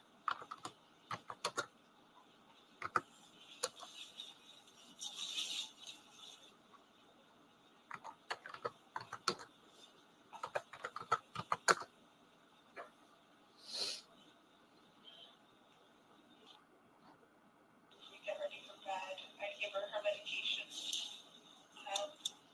She would get in the shower. Take a long shower, I understand. Like an hour plus. Yeah. Okay. She loved it. She'd get out. She'd get dressed. She'd let her hair towel dry for a while, and then she would brush it. We would watch some TV. She'd probably have a snack before bed. What were kind of her nighttime uniforms? I mean, everybody kind of has their pajamas, but they're not necessarily pajamas. What was her routine nightwear? She really liked wearing shorts. So she had a few pajama outfits, but she really liked wearing shorts and baggy t-shirts. Okay. How about her routine getting ready for school in the morning? What's that about?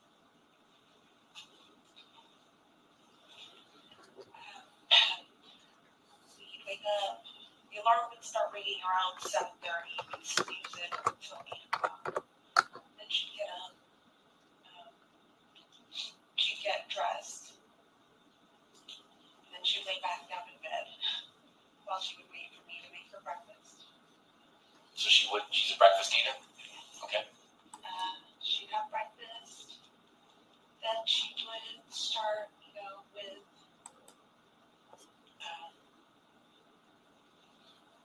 brushing her hair, brushing her teeth, putting on makeup.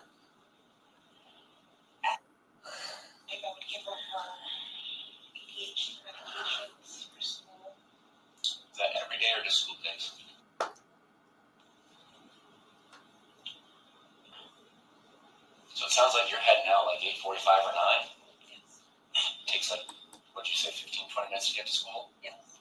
First bell's 9:38. 9:20. Okay. So on Monday the 26th, 7:30 seems like a really early time to depart to go to middle school, even if you're getting Mickey D's.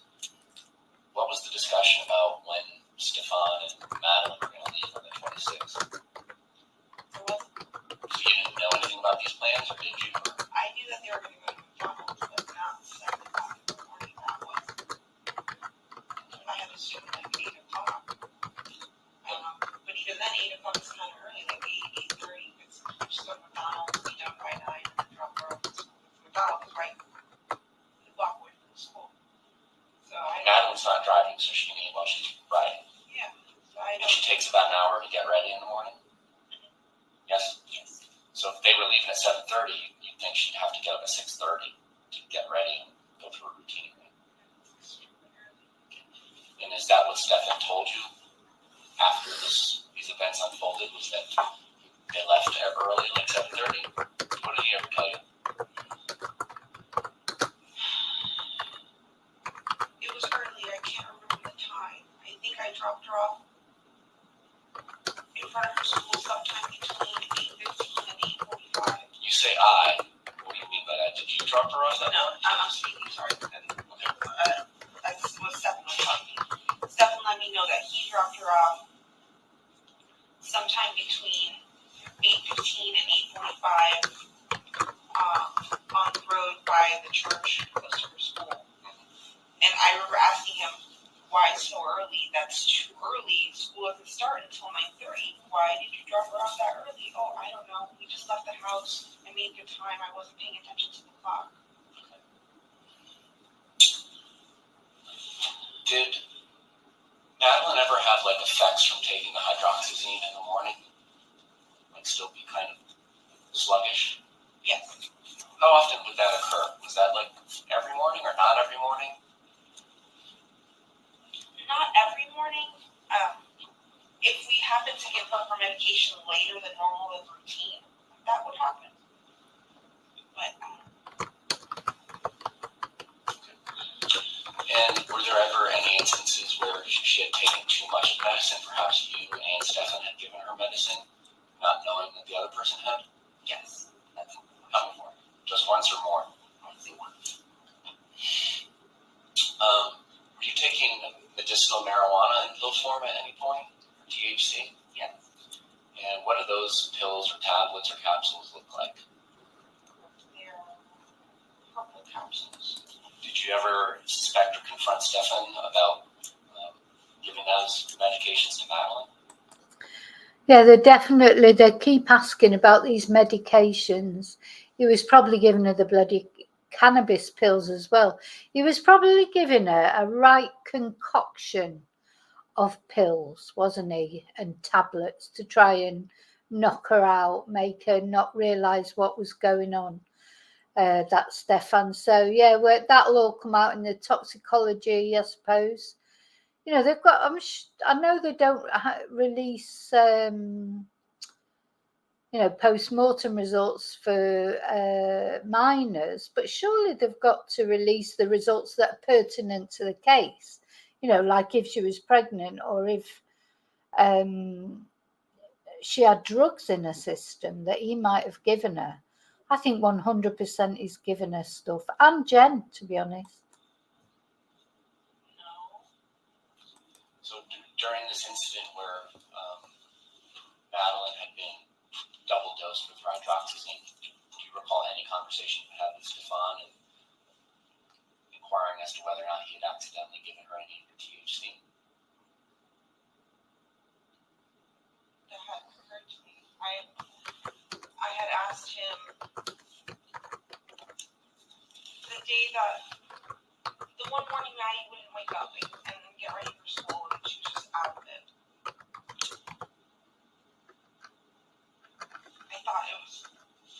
I assumed it was medication related, but I didn't really. I'm like, this one medication hit her too hard to give it too early. I called voice control. I needed to see what would happen. Because at this point, I think I had gotten Stefan to admit that he gave her a second dose of the sleeping meds as well, because he thought I had given it to her in the first place.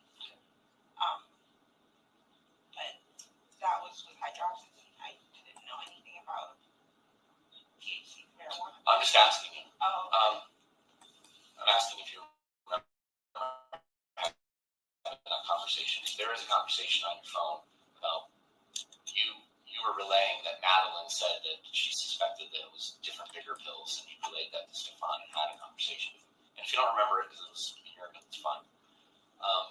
My next question is, you have two female roommates, and one of them has a child, a son, that sleeps part-time over there. yes. And so my understanding is they're kind of, it's like a, I don't know what it's called, like a bed and breakfast. There's numbers on the doors upstairs. I don't know. I just, to make it easier for the roommates, I just label each bedroom. So they're in 2 and 3. Yes. All right. Now, bedroom number 4. At one point, you told the police that your sister was staying with you, and that's why the sleeping arrangements were as they were. Was your sister ever staying with you, or did I misunderstand what you said?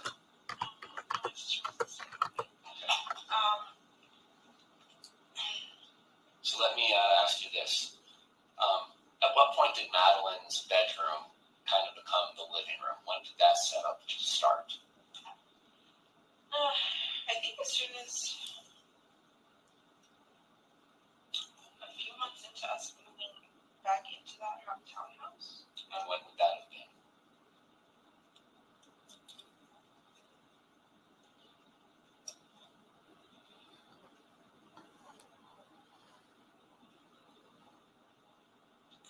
Was it June?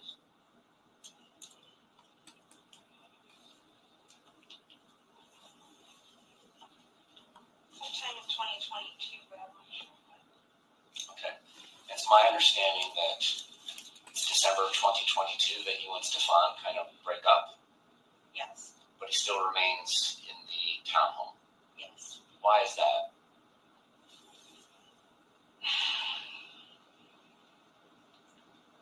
So even though you were broken up, I still considered him one of my best friends. I wanted to give him the opportunity to live there, and he had just he had gotten a job at Disney. It was doing well, Okay. and I didn't want him to continue to lose that. He had been struggling for a long time to get a job or do anything. His own mental health issues. So I just wanted to give him a chance to do something, be something. So Did he pay rent? yes, How much rent did he pay? $600 a month. Sorry. Careful. No fuzzies. Like a moment. So in December of 2022, kind of when the breakup happens, prior to that, what were the sleeping arrangements in your home? Was he sleeping in your bedroom as a couple? Yes. So who's in bedroom number 4, if anybody?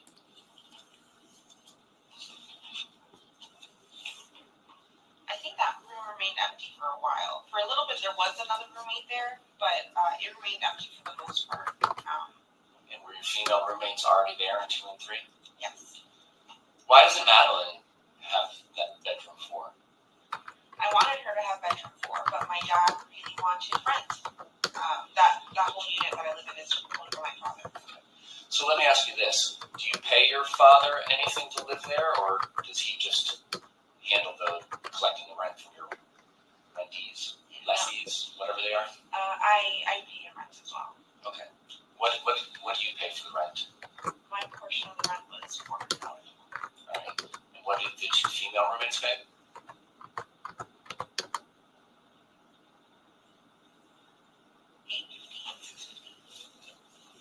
Prior to Madeline having her own bedroom set up in the living room, where was she sleeping in that townhome?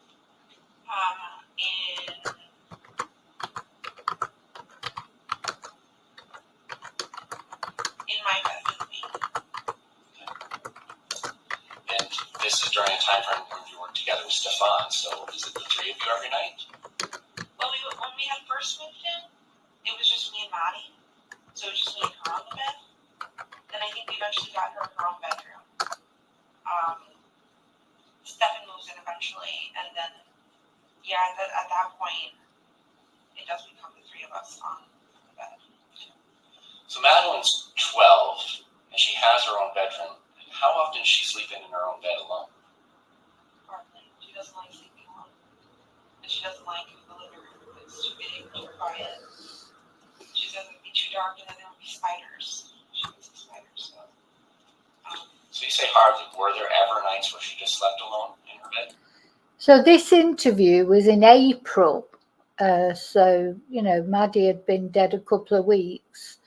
And Jenn is still talking about it in the present tense always, or most of the time, still talking about her in the present tense.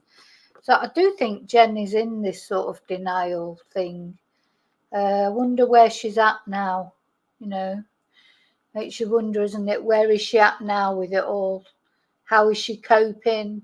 Was she hospitalised again? Is she still on all these sedatives?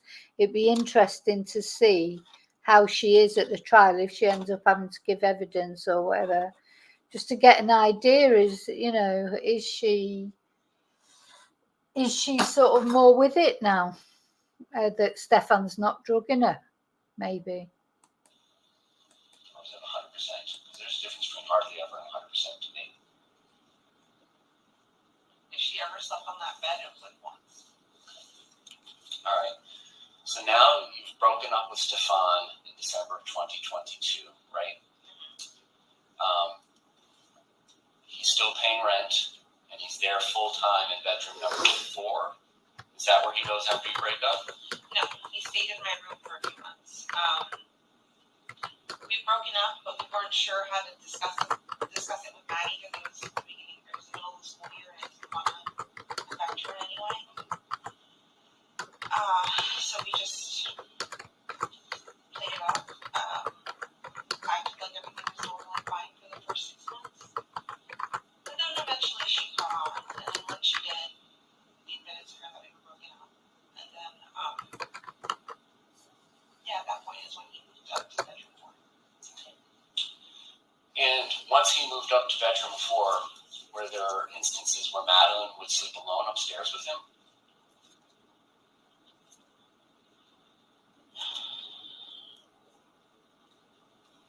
I'm going to say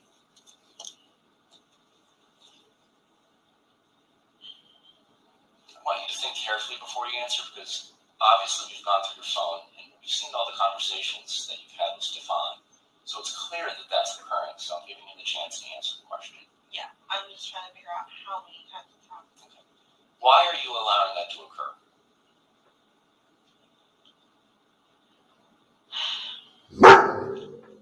I saw Stefan as someone that I completely trusted with my life, my child's life. I thought he had cared for her as a father would. He had been in her life for more than half of it. Gosh, she said, I looked on Stefan as someone I could trust with my life, with my child's life. And he took her child's life. And she said she looked on him as like a father, that he was more of a, oh God. I do understand that. I mean, there's loads of brilliant stepfathers out there, isn't there? But the thing is, it's her age. You're letting a grown man and a 12, 13-year-old girl have sleepovers and snuggles. She's too old for that. She's too old for that. Maybe when she was little, I don't know, like once. There are stepfathers who are not like that, but Jenn she just seems oblivious, or she was oblivious to everything. Anybody surely would at least have a little reservation, if you're, no matter how long you've been with someone, how much you trusted them. When they wanted to go, you wouldn't be pushing them into bed with your 13-year-old daughter, would you?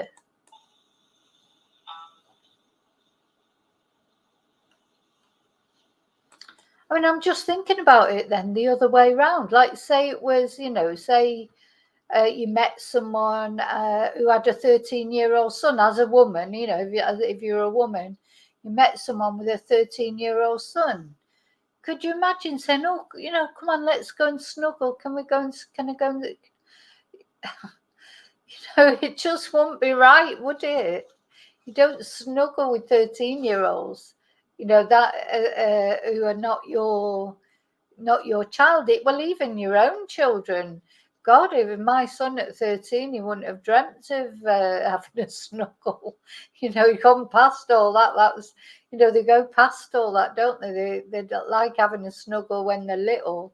But they get to a point, they won't be seen dead in your bed, basically, would they?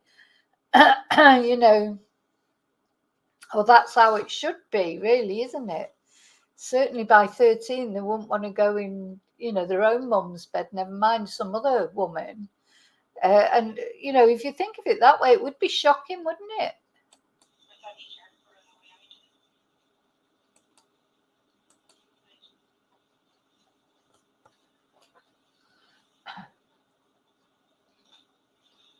Does there come a point in time in 2023 where you've kind of had enough of roommate ex-boyfriend Stefan and ask him to hit the road? Yes. Is that fair to say it was like October?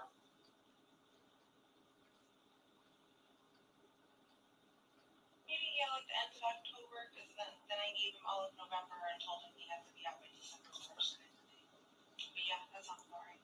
And then did you kind of ask him to leave a month earlier and it was a source of arguments? Yes. So now at this point in time when he's being asked to leave, have you had any conversation with Maddie that mommy isn't together with Stefan anymore? Hey. She had it by June.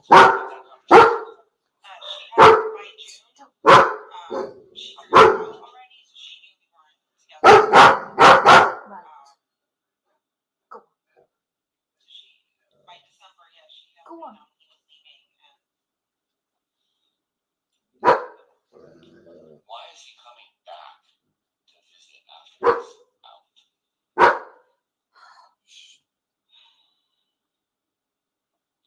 We're still friendly with each other at this point.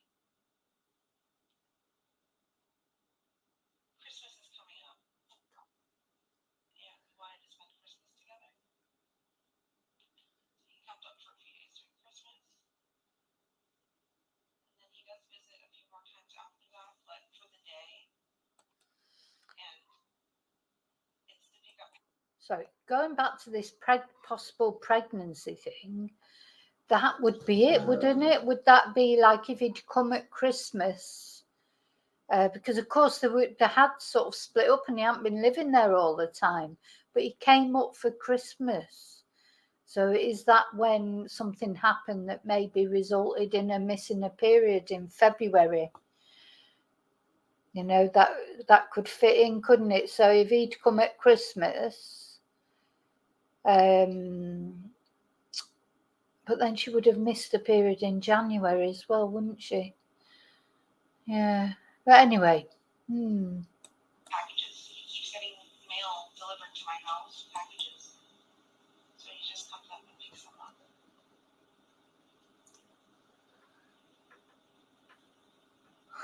And when he comes to visit after he's been kind of kicked out, is he paying rent or how is this working? Or is he just coming to visit?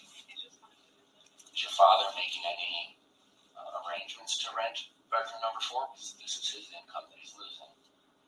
Yeah, we had it. We had like an ad posted to see if we can get any renters. So we were trying to rent it out, and then we had to stop. What happens if you ended up renting number 4? Is Stefan going to still come up and visit you and sleep in your bed? I don't know. I hadn't even thought of it at that point. At one point, you told investigators that Stefan was quote-unquote stuck down there until they could afford for him to come back. Were there plans for him to come back? We had discussed him coming back and living with me. We weren't sure if temporarily or like for me to help him out with a place for a little bit before he can find his own place and move out. Or we were also considering talking about living together as like a companionship. With my best friend who's helping me out with my child. Because you told investigators that a lot of the reason your relationship fizzled off with Stefan was that your antidepressants.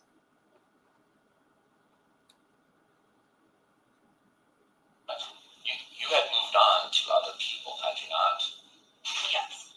So despite having moved on with other people, you were still having Stefan come up and visit, and there were plans to cohabitate with him again, potentially. Possibly, yes.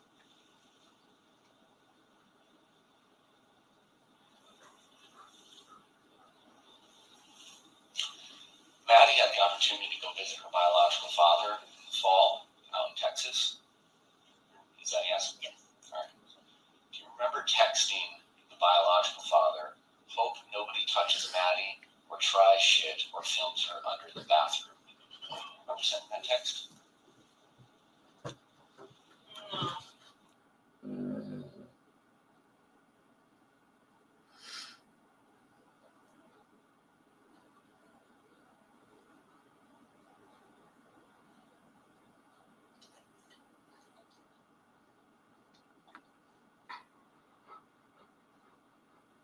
Orange County Sheriff's Office back in February?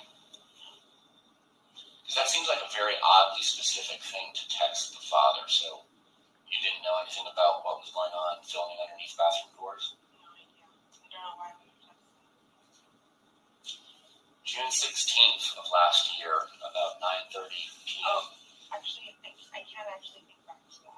Okay. I think around the time that Maddie was going to fly out to Houston, there had been an airline person that had gone into the bathroom and placed their camera on the toilet to film. And I remember thinking, I don't want Maddie, I'm afraid of Maddie being alone on a plane because what if an attendant does that to her? I said, hold on, let me check something in the bathroom. And in reality, they're setting up a camera. This did happen to a girl.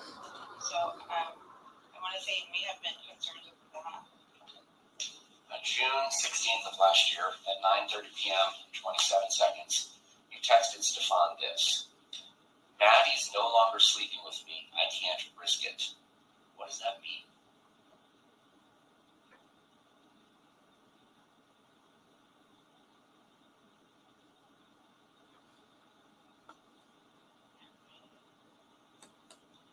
How often was Maddie sleeping with you?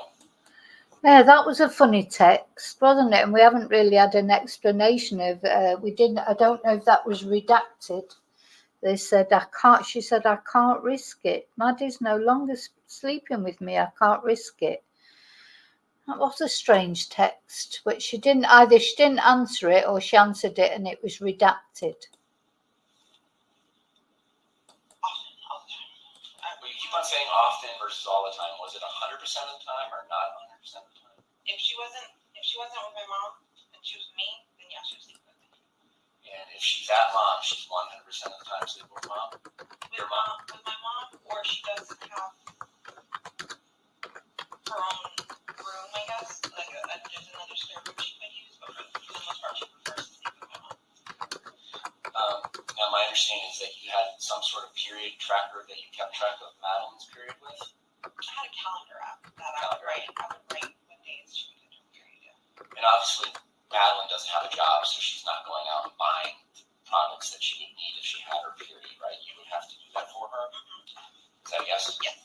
So, do you remember her using any of those products at all in February? Because I assume you take the trash out, or does she take the trash out, or how does all this work? In February, no, I didn't notice her using any of her feminine hygiene products. Did you have any conversations with her about that? No, but I didn't notice until after everything. Because it would have been due like at the beginning of February. This all happens at the end of February, so she's almost due again in March. So you never had any conversations with her about not having her period at the beginning of February? No, she's had other periods that have been missed or like super late, so I just assumed this was going to be one of those situations again.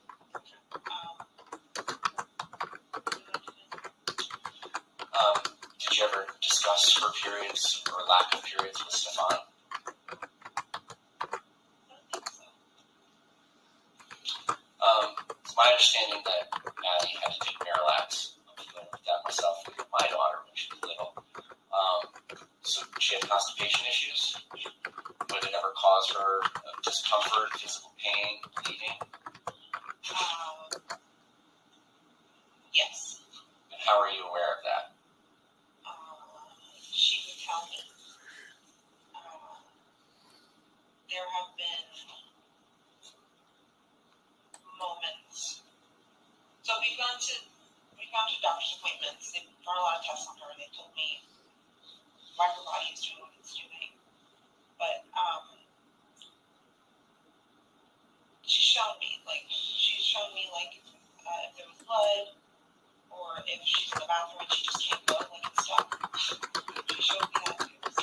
Did she ever specifically seek treatment for tears or bleeding or anything due to her bowel movements? No, I don't think so.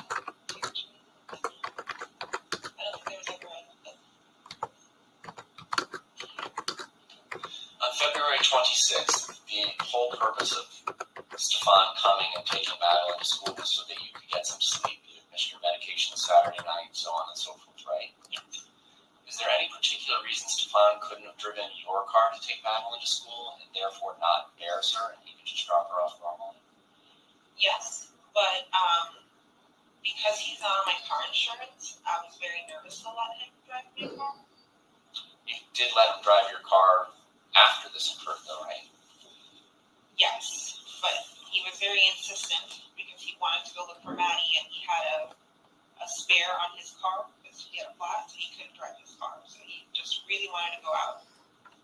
So I just let him, but I wasn't comfortable with it. During your previous interviews, and you did it once today, you kind of interchanged we, and Stefan dropping Madeline off at school. Did you see Madeline at all on February 26th, 2024, that Monday? Do you know anything about how she died?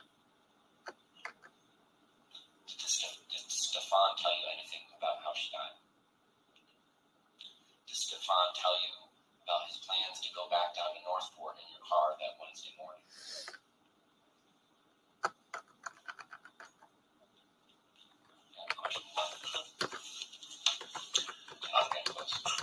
I'm going to jump through because I'm making notes as we go on.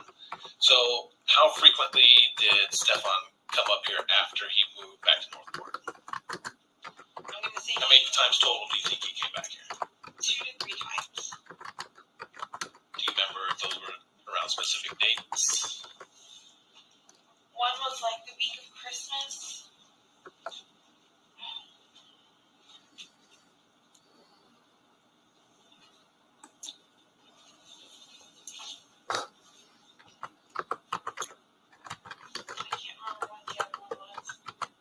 Was Stefan in town the week or two prior to this last time he came?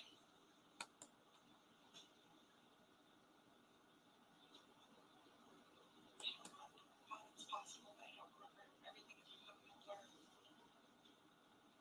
Do you remember sending him a text message asking if he can babysit Maddie while you go have lunch with your friend? Just a few weeks before.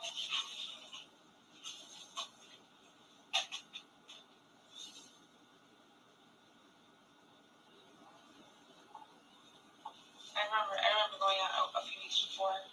I remember asking him to babysit. I don't know where he was. Did you ever go to lunch with your friend? And he babysat her? I did go to lunch with my friend, but I don't think he was here. I think Maggie stayed home alone for a few hours. Okay. When you mentioned Maddie caught on about you guys being broke up, how did that happen? What did she say? Or We just let her having a conversation. She was, you guys broken up. I kind of looked at her. Why you ask? She was, because you guys are kind of acting like you're broken up. You guys haven't hugged and kissed in a long time. how do you think she felt about that? Fine. She didn't act sad or happy or anything. Just like, whatever. Now, you mentioned to me before, too, that you found her phone on her dresser in, like, her little bedroom area. Does she have a specific spot where she plugs in her phone to charge? How does she charge her phone? So, on her side of my bed,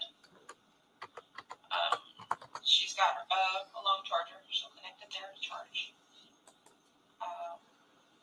Don't know how she charged it that night though. Don't know if she took her charger and moved it to the room upstairs. I'm not sure. How do you charge your phone? I charge my phone with my charger next to me on my side of the bed. Okay, is it one that you plug in or? The magnetic one. Okay. Now, when you go to bed at night, is there any kind of routine that you do with your phone? If you're texting, look on TikTok or whatever, and you go to bed, you just set your phone down and go to sleep, or what's that routine like? I'll TikTok until I start dozing off. Put my phone on the charger. Make sure my alarm's on. And then just lay down and close my eyes. Nothing major to it.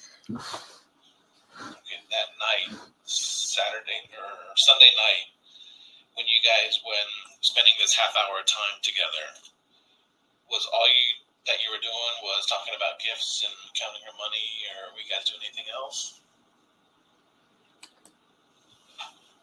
Just asking her for more details about the party and tell me like what I missed. She seemed like she had a really good time. When you got home from work that day, where was everybody? I think everyone was in my room. Okay, everybody meaning. Maddie and stuff. Okay. All right. Now it's obvious that you and Stefan communicate via text message and phone calls and stuff like that. What is Google Meet? What is Google Meet? That is like Google's version of FaceTime. So just face chatting. Okay. Video chatting.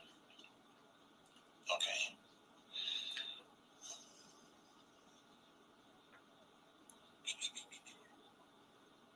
When her birthday party was planned, was this planned before you got your job or after? The birthday party? I think it was planned before. Because once I saw my schedule and I saw that it was during a training day, and I wasn't going to call out. I considered rescheduling the party. My family was insistent to just keep it that day.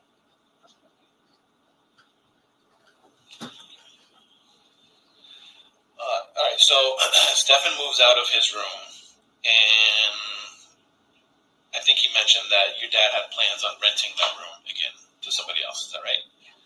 How was that room set up? How was Stefan's room set up after he moved out? Pretty much the That's same. Pretty much the same. The bed was in the same location. The TV, the dresser, the desk, and the mini fridge. Everything stayed in the same location. Okay, was the bed and did it have comforter, blankets, and all that stuff on it, or?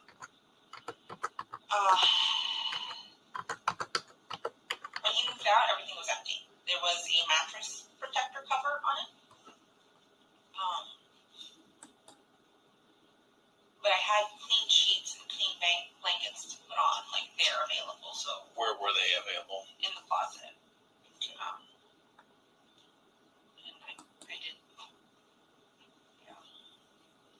And then I put it from there.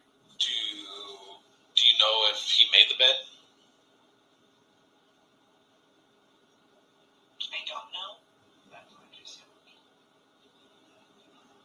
What did the blankets look like that would be used to make that bed?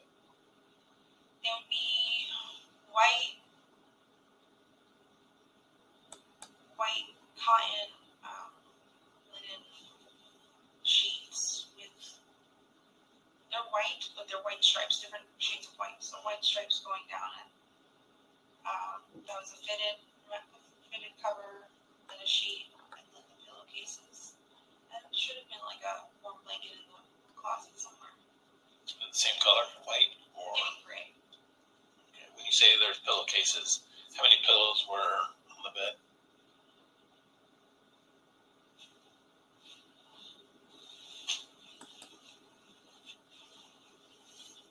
Sure. I know that we had taken things out of that room before. I don't know if we used those pillows. I'm not sure what pillows were. Okay. Did you ever go into the room after you discovered that she was missing? Did you go upstairs to that bedroom? No. Oh, Gail, thank you so much. That's really so kind. Thank you. You might not thank me in a minute. I've fished out a little clip of Stefan Stearns with his. Anyway, so you might know. You might want to take it back in a minute. This audio is nearly finished, and then before we go to bed, just to be honest, it is satisfying to see him being humiliated by the police. To be honest, it is satisfying to see him being humiliated. Thanks for that, Gail. That's very kind. So it's not as horrible as it sounds, but I'll be showing you that in a minute. But this audio is nearly finished now.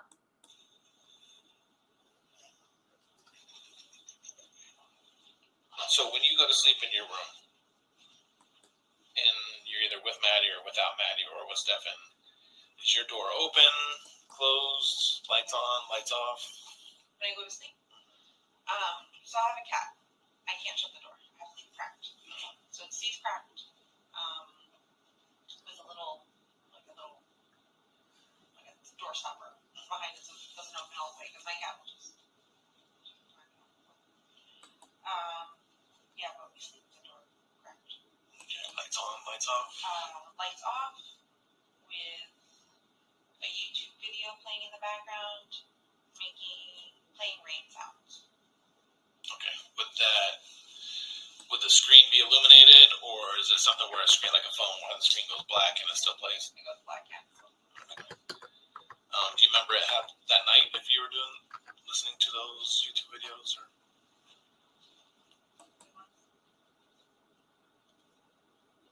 I listen to it every night, so I probably will. Does it shut off automatically? Around like 4 or 5 a.m. And then I'll notice and I'll press play again. Is it fair to say that you're easily woken up or no? But it sounds like that, or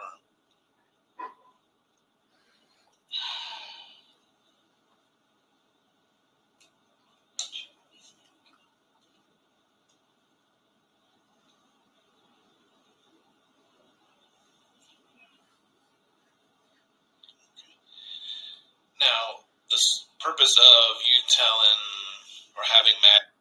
And when she said earlier, you know, because he asked her, has Stefan ever woke you up before? You know, coming to put the lead on the dog, and she said no. And I still think 100% because that missing croc was in her room. I think that's why Stefan was in her room, trying to get the other croc to put on Madeline. And of course, he couldn't get it. And that's why Madeline was found with only, well, actually, I don't think she had any crocs on, but one of the other crocs, the other croc was in the rubbish, I think. You know, so the crocs were separated. So, that croc was in Jen's room. So I think that's why he went in the room. Nothing to do with the dog whatsoever. Sleep with Stefan upstairs is because you told me before that you needed a good night's sleep. If you needed this kind of sleep previously to when Stefan wasn't there, what would happen?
Okay, so that's the end of the audios you'll be glad to hear. So now then, let's have a look. Let me take the photo off.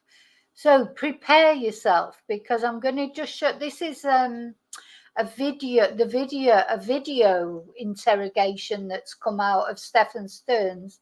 I'm trying to get hold of it, but honestly, sometimes I think I'm just not looking in the right place or applying to the right place, because there's various police departments dealing with the, some things you get from the Kissimmee Police Department, some things from the Orange County Department, and so it's finding the right place and asking the right question, I think. So anyway, if I don't end up getting this video, I'm still going to show it. I'll show, other YouTubers have got it, and I just have to show it and give them credit. So the one I'm looking at here is Gray Investigates. Is that what it's called? So I need to give him credit. So yeah, this is Gray Investigates, is it called? Gray Hughes Investigates. So I'm just giving them credit there. So they've obviously downloaded this or sent off for this. And this is part of the, I'm not going to show the whole video, but I'll show a little bit. So these two guys, when it started off, this was Stefan when it started. Okay, and then they interviewed him, and you can see by his face he knows what's coming. These two forensics ladies come in and tell him to strip off, tell him to stand up. They take DNA of his hands, etc. And then they make him take his clothes off. So just preparing you now. You are going to see probably more than you would want to see of Stephen Stearns. Make him undress. And then they take a lot of photos and swabs from his appendage. And it's funny because at one point, one of these ladies says to him, if you do anything, what did she say? If you do anything squirrely, you'll be eating the carpet. She said to him, don't do anything squirrely because you'll be eating the carpet. And he went, no, I'll comply, I'll comply. So, it's difficult to feel sorry for him because, of the things he's done. Anyway, where's that? Yeah. So they take their swabs, etc. The photos, she's looking. I mean, sorry, I shouldn't laugh, but it's just nervous laughter, really. She's looking for it there, I think it looks like, doesn't it? Like she's trying to take a photo. Where is it? That's his button mushroom, his chipolata. And yeah, then he's in handcuffs. So when he tries to, what does he do here? He tries to scratch it. He has to scratch his head on the table because he can't scratch his head, of course. Let's see if I can find that. Yeah, you could almost feel sorry for him, except he's abused and murdered a 13-year-old girl. So it's difficult to feel sorry for him, basically. Yeah. Let's see. Just come back to the chat. So yeah, I bet you're glad you stayed up for that. I bet you're glad you stayed up to see that, didn't you? But as I say, I'm hoping to show the whole video because I'm not just because of looking at him, but the interview with the two policemen at the beginning is really interesting because they start off, he just thinks he's gone in there to answer a few questions. And then, of course, he hasn't. They were intending to arrest him. you know, and do all these things that they were doing. And we saw, back, you know, back when it all happened, there was a video of him being walked, wasn't it? And then he was, and that was just that. So that photo that we looked at, let's go back to that. That photo that we looked at, definitely worth staying up for.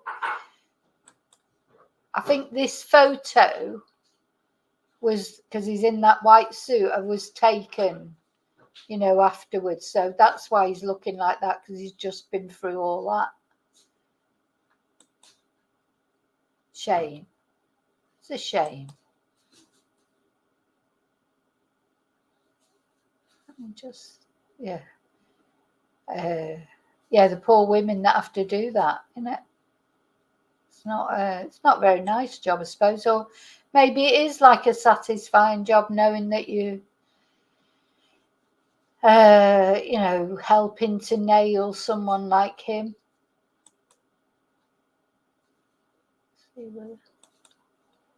So he had to try and drink his water. Thought I'd press play. He was trying to work out how he could drink his water without his hands.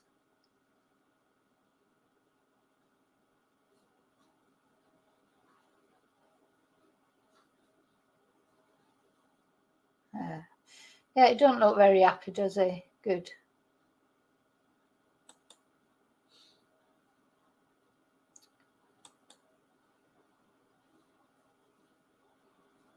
Yeah. That's the face of a man who knows that it's all over.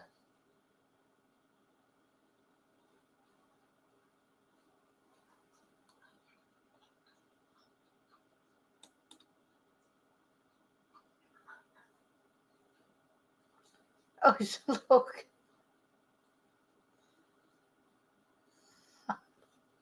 It's a shame, isn't it? Oh dear, oh dear. A shame, not a shame.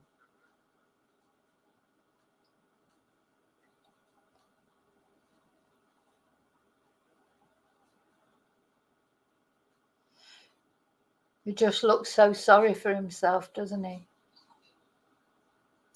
And you know, when you hear him being interviewed at the start, oh, he's so whiny. You know, everything's so whiny. It's poor him. It's all poor him, poor him. You know, he's a very whiny person.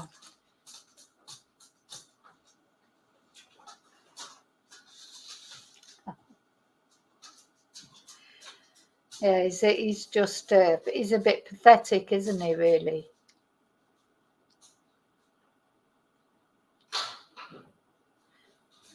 So the thing is, he's pathetic. He could only cope with a child, really, couldn't, or a woman like Jenn. You know, he's clever, because this is what I think, we can't underestimate just how much he will have played on Jenn's, you know, dopiness, really, because he's like a big man baby. He'll have made her feel sorry for him at every turn. She didn't seem to think it was funny that he was collecting Tamagotchi and Digimon or whatever at his age, that he would, that, you know, because he's not working. You know, it's not as if he was doing that and working. You know, I mean, people have their hobbies and stuff, but he was such, you know, stealing money off his parents, stealing money off Jenn, stealing money off Maddie. Probably, you know, so that's the sort of person he was. And like somebody said earlier, it's nice to see him reduced to nothing after all the power that he had. But he had all that power over Maddie and Jenn, really, in a sort of a quiet way. Stefan's, you know, he's not like the sort of person that would do it aggressively, you know, so he wasn't like, you know, sort of throwing Jenn around and throwing Maddie around and that. He was doing it in a quiet way, a sneaky way. He was putting himself between Jenn and Maddie, being the go-to person. That's how he described himself, wasn't it? I'm the go-to person when they're arguing, you know. He did it in that quiet way, and probably, you know, Maddie was probably a young girl, you know, like when he was buying her presents and this, that, and the other. You know, groomers, they don't always do it with aggression, you know, they do it with love almost, or they make the victim feel like they love them. And you know, it's not easy, it's not difficult to impress a young girl, is it? And it's not difficult to deal with someone like Jenn. You can see that Jenn would be so easy to manipulate. Anyway, he's caught now. He's caught. And when that whole video, if I get hold of it, we'll sit and watch it one day.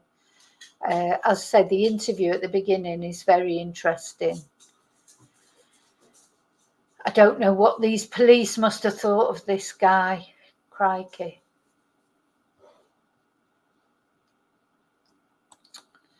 So there you go. The highlight of the night was the last bit, wasn't it? As I say, yeah, I bet you're really glad you stayed up now. Anyway, thank you so much for being here with me, because it's been quite a long stream. I'll probably get, sometimes if I stay up too late, I get like a second wind. I either fall asleep at 10 o'clock or as time goes on, you know, I'll start to wake up again. But anyway, so I better go to bed before I do that. Well, you know, Gail, his parents, they think it's all Jenn's fault, don't they? His parents think it's all. Did you watch the? I don't know if you watched. If you have a look on my channels, there's the audio of his parents talking. They thought it was all Jenn's fault. His mum thinks it was Jenn. In fact, she blamed everybody except Stefan.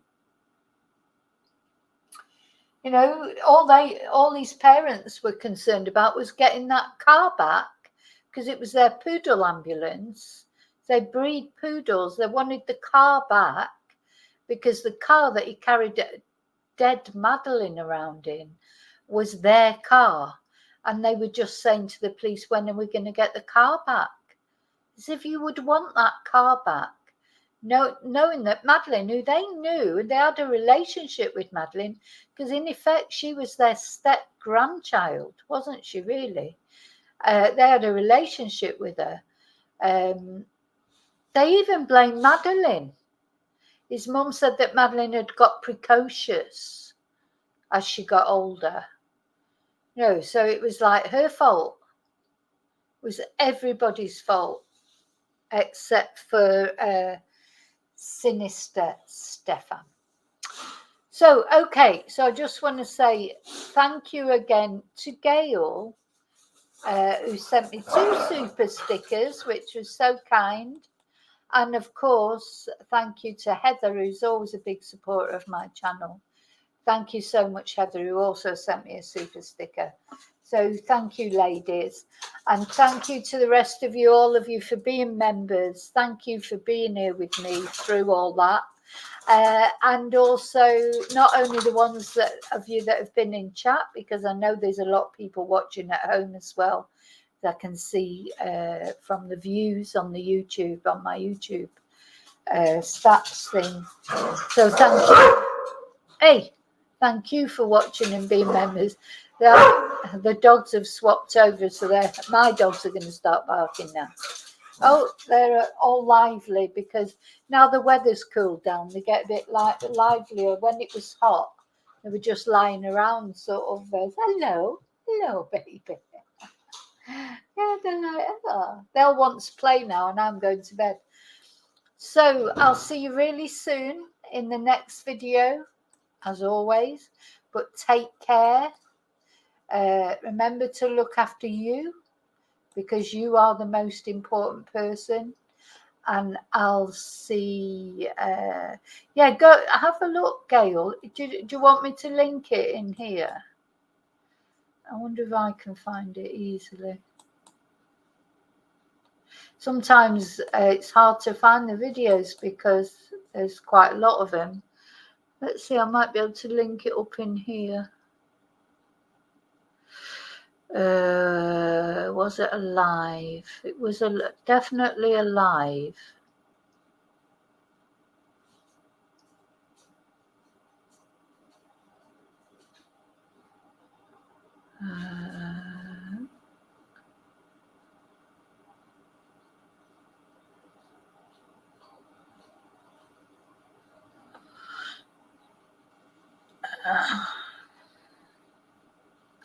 I think you'd have to put in Stephen Stern's parents in the search term or something like that. And let me just see.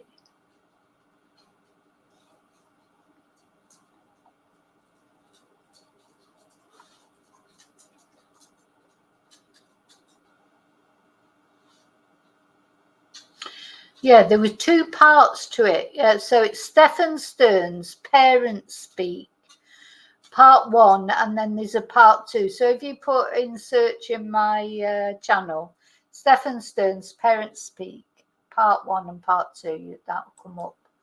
But be prepared to get annoyed, because you will get annoyed with them. So night. Thank you.